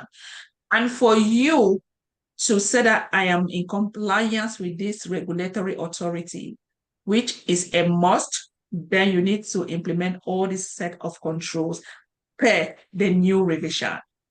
A lot of federal agencies currently are still on Rep 4. Even any other company that is not necessarily a federal company, just the fact that they are still on Rep 4, you have to switch to Rep 5. So my last role where I work as an ISO with CMS, Center of Medicare and Medical Services, before I left them, actually I resigned, I upgraded to Rep 5, right? And the course of doing that, I took this my current job. Believe me or not, nobody knew anything about Rep 5.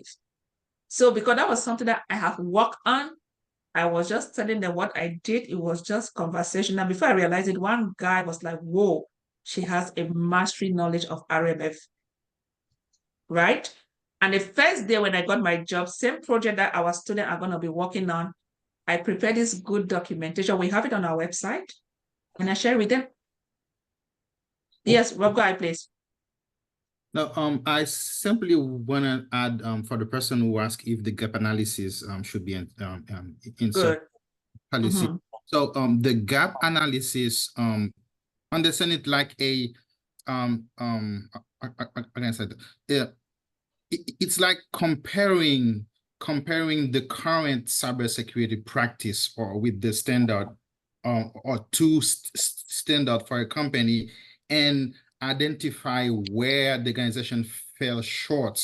That's the gap. And once you identify those gap or where the organization fell short, develop a plan to address those gaps. So the company can be in compliance with both standards. That's the gap analysis. Right. So yeah, the word gap, right? So you want to fill that gap. Fill that gap, correct. Yes. So you have to fill the gap. So again, can I ask you a question then, if I get the understanding from what he said? So gap analysis, you do gap analysis when there is more than one what do they call it? System that they use, maybe whatever it is, whatever framework. Framework. No, not only for one or more regulatory frameworks, even just this one, I said they just moved to Rep 5, right? All federal agency will go with NIST, right? So initially they were on Rep 4. I think first quarter of 2022 or 2022, they released revision 5. So you need to perform a gap analysis right there because revision 5 actually comes with a lot of changes, right? And each time it comes with a lot of changes where at this point, we are talking about security controls. They've added controls. You know, next class, I was thinking we'll finish this one, that we can do the Enhance on project where they'll have security controls where, guess what, you have to go with, I am trying to introduce a word, a baseline controls, right? That's a minimum requirement that FedRAMP or FISMA have taught you that you need to apply this set of controls to stay in compliance. So you doesn't mean you need to do it for 2 or 3 regulatory authority. You can simply do it for one, just even when they upgrade or they change a framework. And okay, Prof, what I want to understand is when you do the gap analysis and it shows you that there is like a baseline, like you said, do you have to go back and implement that policy in that gap so it will be in compliance? Absolutely, because when you have that gap, Okay, remember now what I he get said, it. you need to look Thank for a you, way to ma'am. fill it, because if the gap is there, you're not in compliance. That's correct. That's exact. You're not. And that's why we talk of risk management, right? Because these are things that you guys are going to be doing over and over again to make sure you guys stay in compliance, right? Okay, are we good? Thank you on that. Welcome. Are we all good? Yes, we are. Excellent. All right. So we're not going to waste much time. I just wanted you all to understand the different regulatory authority, right? I have 10 more minutes. I'm going to try and wrap this up because on Monday, I want us to do the readings on categorization, and then Saturday 15 is our last day. We'll do a proper revision. Then I can do one more project with you guys. And then for those who want to continue training with us, they are welcome. But time and again, we'll do like live Q&A. If you have any question, you guys know I'm available anytime on our Facebook page, or just like literally text me, okay? So another one is PCI DSS. PCI DSS, again, I think I already introduced that. It's for any financial sector. And this one, they said it's not a legal regulation. It's not a legal regulation, and it is an industry regulation. That means if they get hacked or they are not in compliance, the government is not going to go over them, but the banks themselves might impose fines on them. But with PCI DSS, I want you guys to see at the level of Walmart, you know, when you shop nowadays, we do self-checkout, or you go to a cashier and they check you out. Just the process of them collecting your debit or your credit card transaction, by default, that information system needs to be in compliance with PCI DSS. And I'll tell you what, PCI DSS, in a nutshell, is actually a subset of the NIST 853 controls. So Letitia, I know you asked, and that's why once you understand one, is apply knowledge. You're just going to learn one or two basic terminologies, but it still focuses more on security controls. Okay, so I was just trying to introduce the concept that way we know of the different regulatory authorities, for us to also see how diverse, or you know, once you have this knowledge, then you can work anywhere in the world, like in any companies, right? It doesn't matter. So with PCI DSS, just little overview, they have what they call the CAT data environment. I don't know, I don't have a credit card or debit card with me, but that's an environment that literally stores your information. And the next slide literally gives you an overview of that, what is known as a PAN. You know, if you get your credit card, first you will see what they call, I missed a slide. I literally missed a slide. Oh, okay. If you have your credit card, you know, the card data environment, you have what you see like the PAN, right? Your card where you have your name, you have the card number, you have the expiration date, you have all of those information, where that particular data are being stored.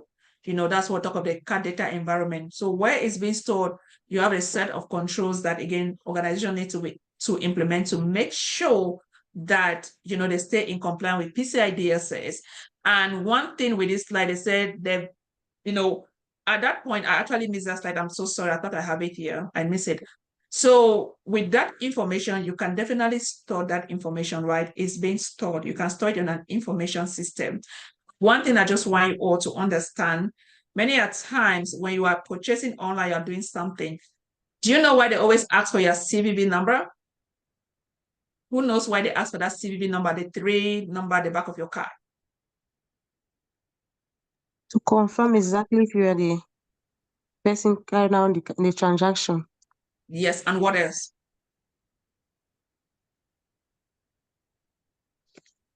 Do you guys see this? Somebody can get your card, right? But with that as CVV, that's the only thing that allows transaction to go through. Okay? And for this regulatory authority, and that's why they said that it cannot be stored. This particular information can never be stored. It's been transmitted. So while the other information on your card, you can get your debit or credit card, they can actually house that information, but this particular piece of information can never be stored. Because come to think of it, if a hacker get access to everything, then it's going to be a catastrophic event, right? But to cut long story short, is just to also introduce a concept of PCI DSS, which is also a regulatory authority for financial sector. Then, oh, somebody sent a message. I'm trying to wrap up the slide. Is it possible to get a recording? Yes, sure. I'm going to share it. Are you in our community group by chance? Yeah, I'm going to share the recording. Facebook?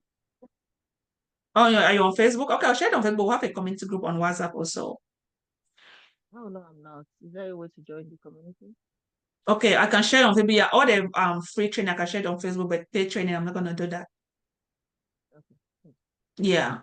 Then for high trust 2 is just, again, we already discussed about high trust for healthcare sector. Yeah, healthcare sector, where they have to be in compliance with high trust. But again, as I said, it doesn't matter which one you go with. You still have to go with a set of security controls. And to tell you that high trust, again, is just a replica again of the NIST control. You're going to see it there. I don't know if I left the slide. They have their own set of control, but I'll tell you what, it's still coming from the NIST framework. That's the honest truth. So once you understand one set of controls and framework, all of this is nothing. Like me, most of my systems that I work with a lot of healthcare system, right? But I'm still focusing on the NIST controls. So it's just to tell you, organization can have 1 or 2 or 3 regulatory authorities, okay? And then the last one is a GDPR rule, which is for the international bodies. Again, as I said, by default, if any organization processes or house a European citizen data, you have to be in compliance with GDPR rule. I work for a school, where we'll have exchange students coming from Europe. By default, we have to be in compliance with GDPR. Okay? And that's to tell you that you will see that a lot. And we talk about NIST 853, which is security control. The equivalence of that in GDPR is ISO 27001. Okay? So ISO 27001 also have a set of control for GDPR. Okay? So it's equivalent to NIST 853, that's security controls. But still, once you understand one, I promise you, it is nothing. You got it. Okay?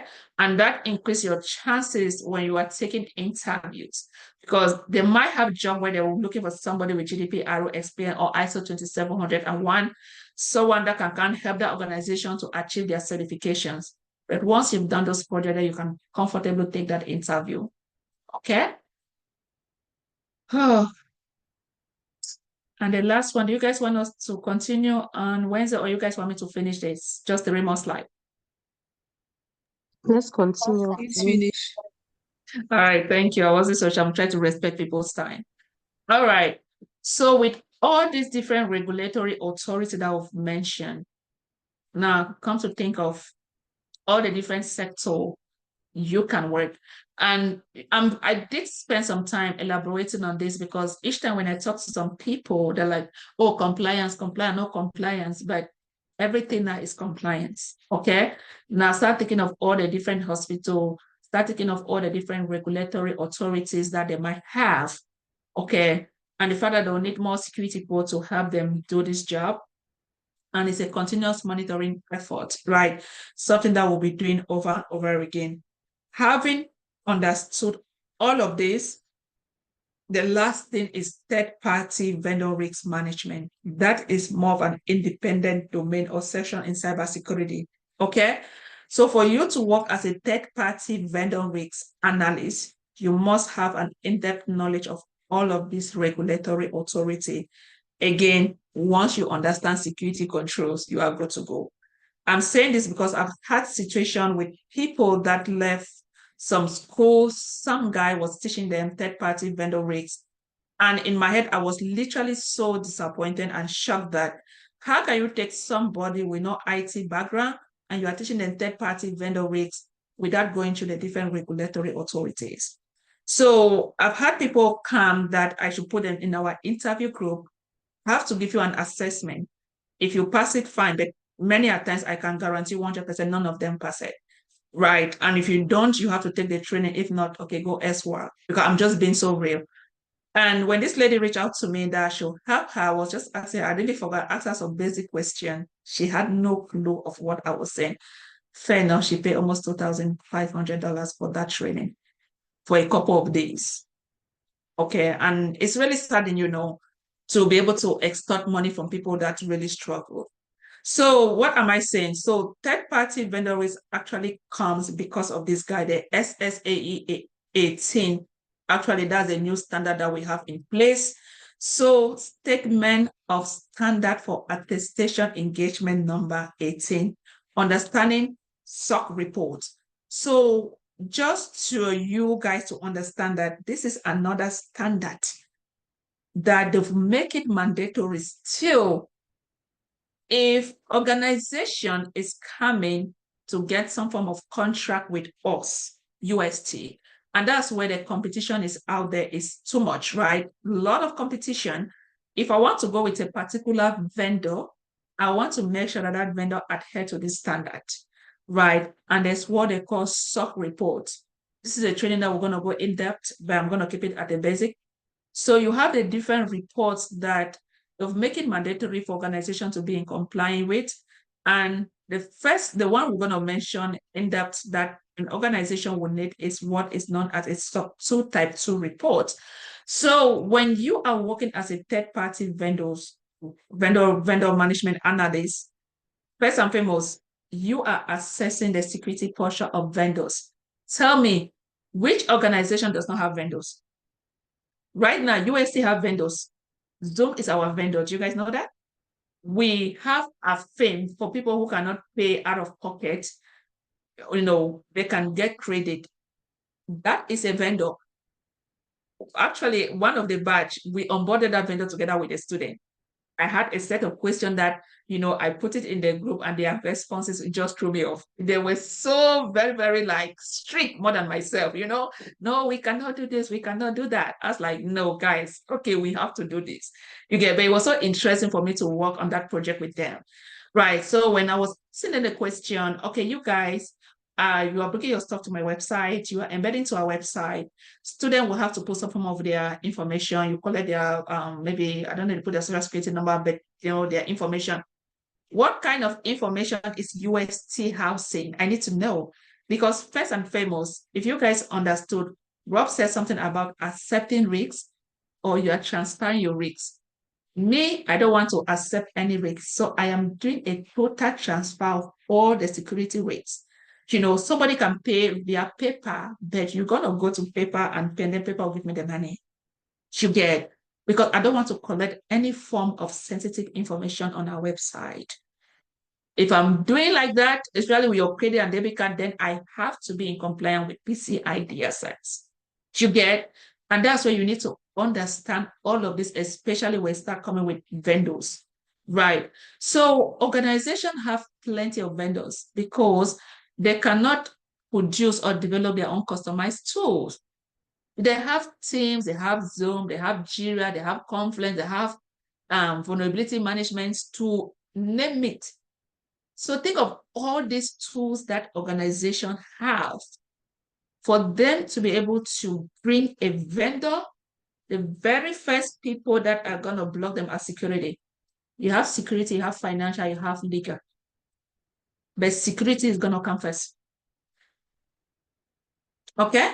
Security will have to do a due diligence. Security will want to determine what has stringent are your security posture or your structure or your system. What kind of controls do you have in place? And this point, you need to first of all understand what kind of regulatory authority does my organization adhere with. You get? So if you guys are adhering to this regulatory authority, then you need to check your vendor. Does your vendor also adhere to that regulatory authorities? There are situations where your vendor might not adhere to that regulatory authorities, but your vendor might adhere to different regulatory authorities, but they can produce substantial evidences to tell you know what, we adhere to this one, but most importantly, one of the key documents we're going to ask is a SOC 2 Type 2 report. This is going to come handy for the training.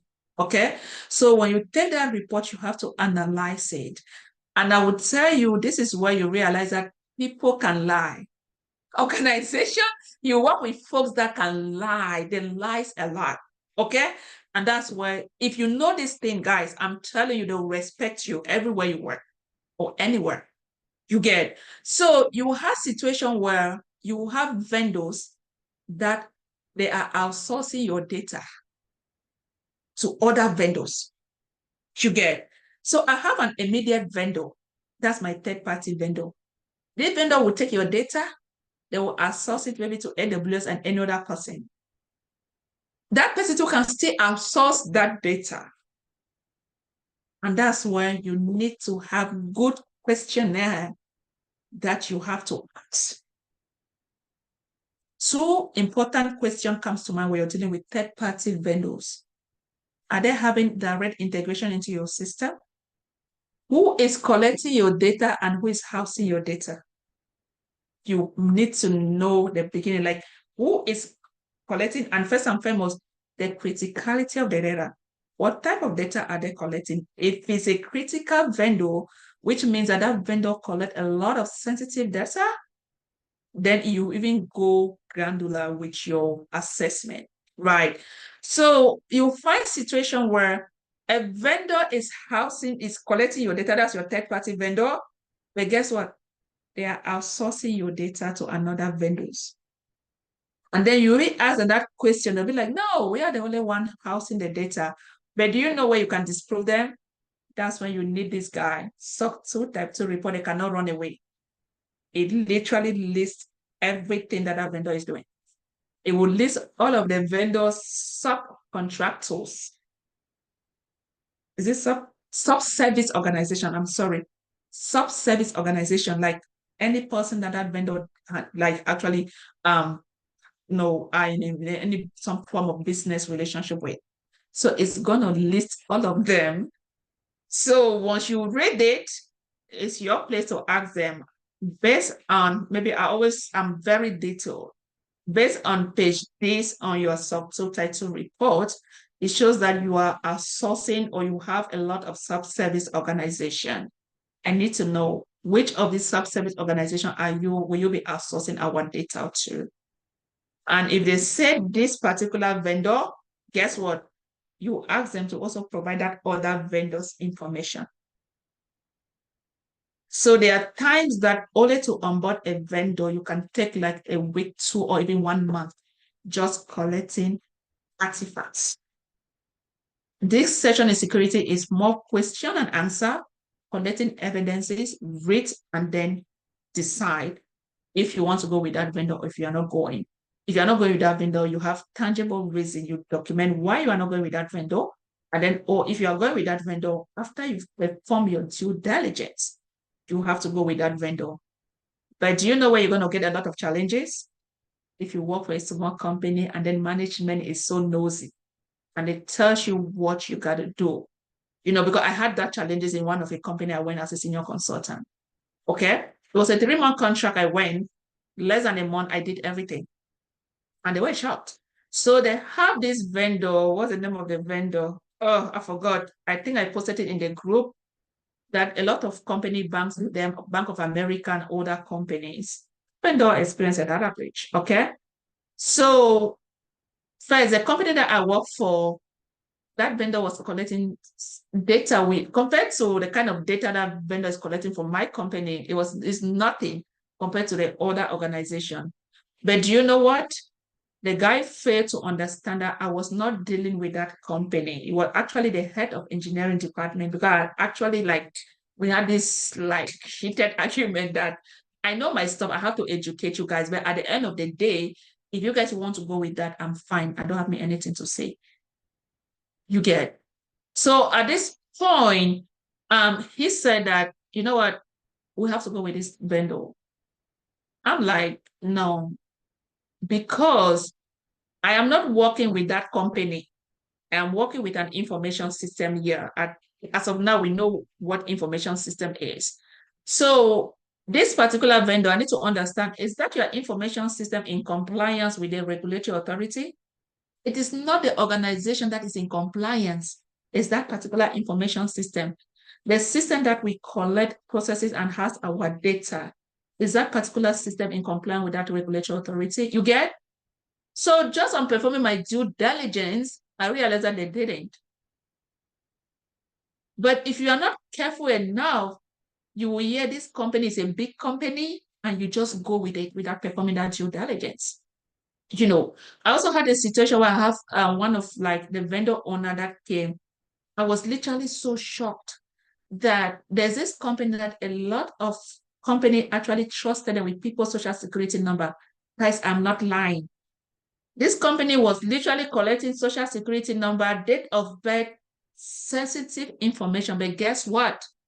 This company did not even know what a SOC 2 Type 2 report was or is. So when I went there, I first of all analyzed the kind of data this company or these particular folks are going to be collecting. So I asked a lot of questions, and many a times you're going to have issues with people within your company, and that's the beauty that if you know, you have to like give yourself, know what, I know my thing. They'll list it. You get. So they'll be like, oh, you know, maybe other people are doing it, other companies are going with them. Why can't we go with this? I met with this woman one-on-one. I have to educate the woman first. And you need to understand at this point that your vendor risks are your organization risks. Because if your organization have a good security best practice, you can have stringent practices in place. You get. When you are outsourcing data, guess what? You have not told your users that you are outsourcing their data. You've not told them. Clients do not know that you are outsourcing their data. You get. Where if a breach occurs, now it's you. And maybe with different, like, you know, the financial whatsoever. And that's why at times we also have to work with the legal folks, because security will have to tell them what they're going to put in their service level agreement. Linda, what's that? Oh, she's clapping. Sorry, I didn't know. So security will have to tell them what they have to put in their service level agreement. Okay. So I kind of lost my thought. I don't know what I was saying. So when you're working with these vendors, again, you need to first of all understand your data. So when I met with this lady, I was like, it's a no, we are not going with that vendor. She already gave me attitude. Some will even scream at you, but I don't care. I am there. They are not paying me this amount of money for me to just come and sit. I'm going as a senior consultant. Okay. So when I met with the lady, I educated the lady first on what is happening, what I just told you guys at a high level. Our next question was like, Eunice, then how comes this other organization went with this company? I was like, I don't know. She was like, oh, based on what you said, also, I'm not comfortable going with that company. So when I met with that company, I actually arranged a Zoom. I met with them, with their team. We spoke. I was even trying to go like very, very low. I was like, can you give me this? Do you even have this? Do you even have this? Maybe I can even consider that they do not have nothing. Do you know what the vendor owner within my company was like? Unfortunately, I was so happy because she has to send a message to everyone, you know, copy some folks within the company. Thanks to Eunice. Honestly, guys, we'll look for an alternative company. We cannot go with this company because of A, C, and Y. So that's third-party vendor risks. So do you guys see, yes, Rob, 1 minute. Do you see that once you have a good knowledge of all this regulatory authority, now when you come to third-party vendor risks, it's that easy. And they pay them very well, okay? But for you to work as a third-party vendor risk analyst, guys, you must, once you have this knowledge and security controls in particular, then your job will be one of the most easiest job. Yes, go ahead, please. Now, I wanna well, I have a question. I know it's late and yeah, guys, I think the class is officially over. For those who want to go, that's fine. Thank you all so much. I'm gonna see you on Monday, but I'll definitely share the link on Facebook and on our on community group. You know, so see you on Monday. For those who want to drop, it's late. But go ahead, please. yeah, no, what you were saying is so valuable, and if all of us, well, people in here were listening to news recently, and we hear all about supply chain attack, is because we can try to secure our company, but because we are dealing with a vendor that is not certified and does not have the SOC 2 certification and protect client data, their breach caused us and affect our service also. That's the supply chain attack. I was gonna ask you, for example, I know IC Square, and I'm a member of IC Square, and Do you have your CISSP? No. I did the CC. I'm studying right now for CISP. Whoa, we wish you the best. I tried one time, I didn't make it. I'll do it in the future, not now. Yeah, and they tell you that for ethic, if you are dealing with, or you see something, or you know something, you go to the business and you tell that, well, you know, because you are collecting that sensitive data, you have to be certified this or certified that. If then they don't want to be in compliance ethically, how do you react to that? What do you do?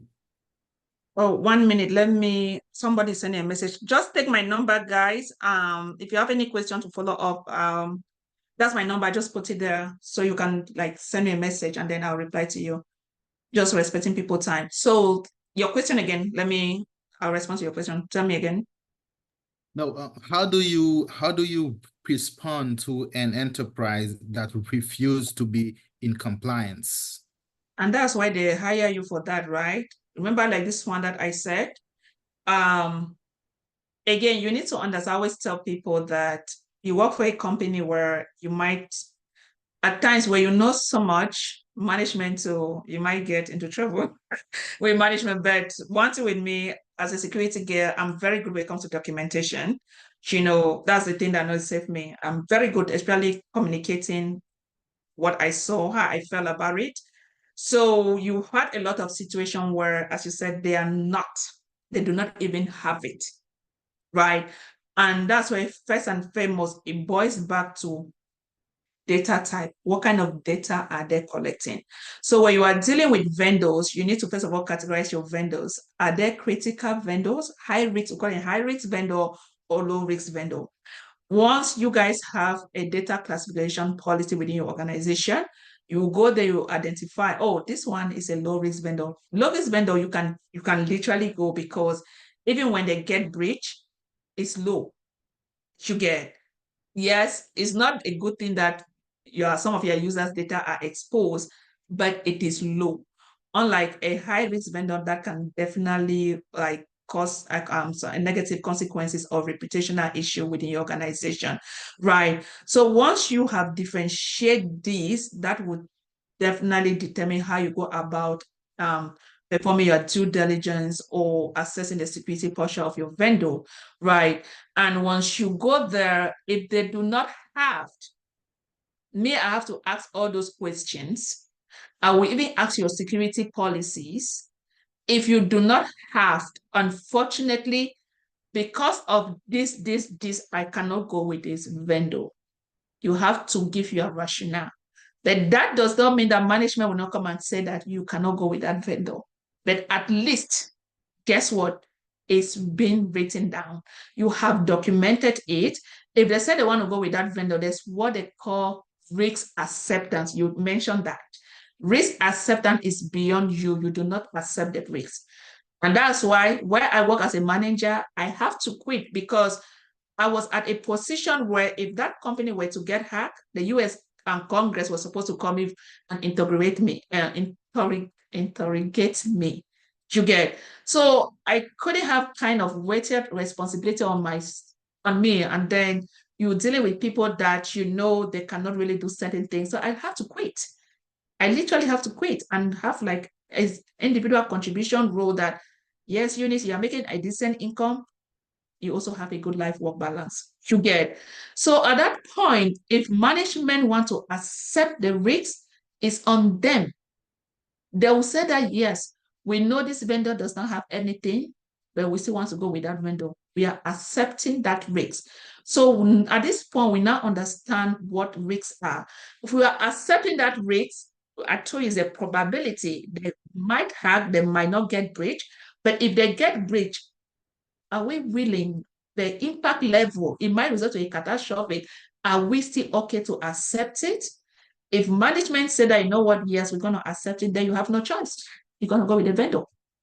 But many a times, if you perform a good due diligence and you document every step, I don't think any sensible person will want to go with that particular vendor. Yep. Makes sense. Agree. Right? Yeah. And So that's the why, thing because, yeah, so go the ahead. thing is, the questionnaire or the intake form needs to be very fruitful, right? Oh, yes, yes. You have a lot. Okay, and that's with that one also. When you are dealing with vendors, you really have to be smart, because if not, some of them, they can outsmart you. You want to go with what you guys are doing, right? I work for this vendor when I used to work at a school system here in San Antonio. I work with this vendor that I think higher education in Texas, there goes with I forgot the form of questionnaire. I literally yeah, they will have one that we go with, right? So, but my company actually have our own customized questionnaire. So you guys can customize your questionnaire for like based on the need of your businesses, right? And what you guys do. So this vendor just came and gave me that questionnaire, what like other universities goes with. I thought that vendor, no, I'm not going with that. I'm not like, no, and then at times, as women, they kind of intimidate us when you're dealing with some men. Unfortunately, that's a bitter truth. They try to intimidate you. Me too, being an African woman with my accent again, So like, no, this is what they are using, la la la la la la la la la. He was saying a whole lot of stuff, but I told him, unfortunately, sir, based on what we do, we have our own customer question, and this is what we do. You don't come and tell me what you do. I need to tell you what we do. And because you are the one wanting my services, do you know how much money my company is going to be paying? No, I didn't say this, right? But you need to understand that these vendors are coming. That's a lot of money that your company will be paying them. And because there are so many competitors out there, if you don't want to give me what I want, I can as well go with another vendor that has everything. You get? So it is your right. Don't let any vendor intimidate you. It's your right to tell them how you feel about it, what you want. And if they don't have it, it's your right to tell them, sorry, based on the information you've provided, I cannot go with you. And you guys know, those even have jobs, we definitely provide even like services, students that kind of face some difficulties. But the ones that got jobs, they are just doing so perfect. They're doing well. I'm so glad for them. Yeah. So any question? And in conjunction to that, I'll just show you guys something really quick. So am I sharing my screen? No? No.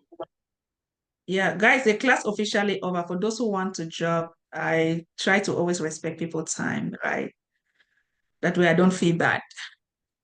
Okay, let's go to Federal Marketplace.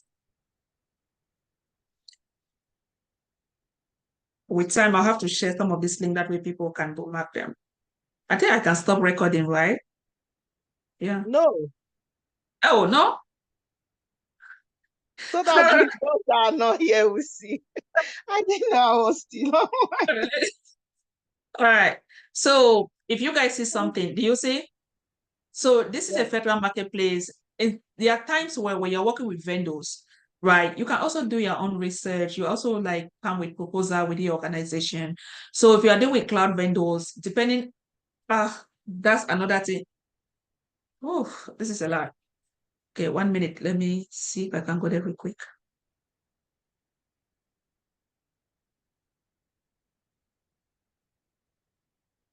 Good. Do you people see? Remember, I've been telling people information system. This is another thing that you're going to get with vendors. So especially when you start dealing with cloud vendors, you want to know the type of cloud service, right? It will tell you this is something that, again, our training, we're going to go through the different cloud services, or I can try and have something in preparation for next Monday. You will hear software as a service, platform as a service, infrastructure as a service. Platform and software as a service, they are all shared responsibility between the cloud provider and you. And then software as a service is more of the cloud provider. So cloud vendors or provider, they have different information system. And that's the startup of the services. What kind of service is it? But your SOC 2 Type 2 report that we mentioned already have all of that information. It will tell you what kind of services is it, okay? So it will document it. And then when you are coming to this vendor, remember, it's a cloud product, that service that is in compliance with FedRAMP. This is exactly what I've been saying. It is not the organization, it's that particular information system that is in compliance. So there are situations where you can easily come here and you can even come get a good vendor here. Say you guys are trying to go with a particular vendor, you don't know how to source vendor. You can definitely come to the federal marketplace, see the vendor, see the kind of services that they are already in compliance with FedRAMP, and then you can literally send an email, they can invite them over to your organization. You guys can have meetings, because when you are trying to get vendor, there are times where, I've sat in those meetings, you might have like 3 or 4 or 5 vendors, and then security will have to, sit and then discuss if they want to go with that particular vendors. There are still situations where you see decide that you want to go with this vendor, management will tell you that they want to go with another vendor. Okay, so these are just possible things that you would definitely encounter. But I always tell people, do your best. Okay, do your best, put out the knowledge. It's left on them to do whatever thing they want to do. Right. So at this point, you see the different services that you can definitely go with. Okay. And Federal Marketplace already give you all of these, right? But this is something that we're going to discuss in depth later. So this is a website that you all can also just visit, and if you are taking any interview that has to do with assessment in cloud, of course, you must visit this website, because when you start talking of those projects, what you've done, you can read from this website and you can, get a lot of information from here. Christopher, carry plates downstairs. All right, guys, any question for me? That's 9:30. I have a question. All right, Tracy, go ahead. It's related to your training. So how many projects should we be expecting for some of us that are interested in? It's a lot. Okay. It's a lot. I cannot, that's why I always tell people that this is a very intensive program. It's so intense that the project are hectic. The current student right now, they are doing a presentation to send it to me, because I was supposed to meet with them. They actually prolong a lot of their training, and that's a beautiful thing, because first, I think I am more of the type that I go with everybody, right? Because I'll give them like 3 weeks to do a project, but some of them, they'll tell them, no, it's a lot. Give us a month. And my thing is not for people to finish a project for finishing sake. And then they don't know what they've done. Because each time you do every project, group work are mandatory, you have to come present it in class in your own words. You have your PowerPoint slide, but I always tell them, do not read off PowerPoint slide. So when I give those projects, I expect them to do it and to master the project. Because if you are taking interviews tomorrow, that's your work experience. That's exactly what you're going to be telling an interviewer. If you cannot master those projects, then interviews can be very, very intimidating for you. And that's something that I don't want. So basically the projects are what we should be expecting once we get a position, like a daily task, the things we might be working on. Actually, it's not like daily tasks. It's going to be more of like project based, right? Because if you want to take daily tasks, like security, more project you've worked, and then you can just I put guess I mean like, different work that we should be expecting to be doing. different work. Okay, like for example, if I can log into the website real quick. For those who, I know I'm just trying to see, I believe everyone is here on their own, right? Not that I'm try not to. And this part I'm not going to record, unfortunately. OG, I think you're okay. Yeah, this part I don't think I want to record.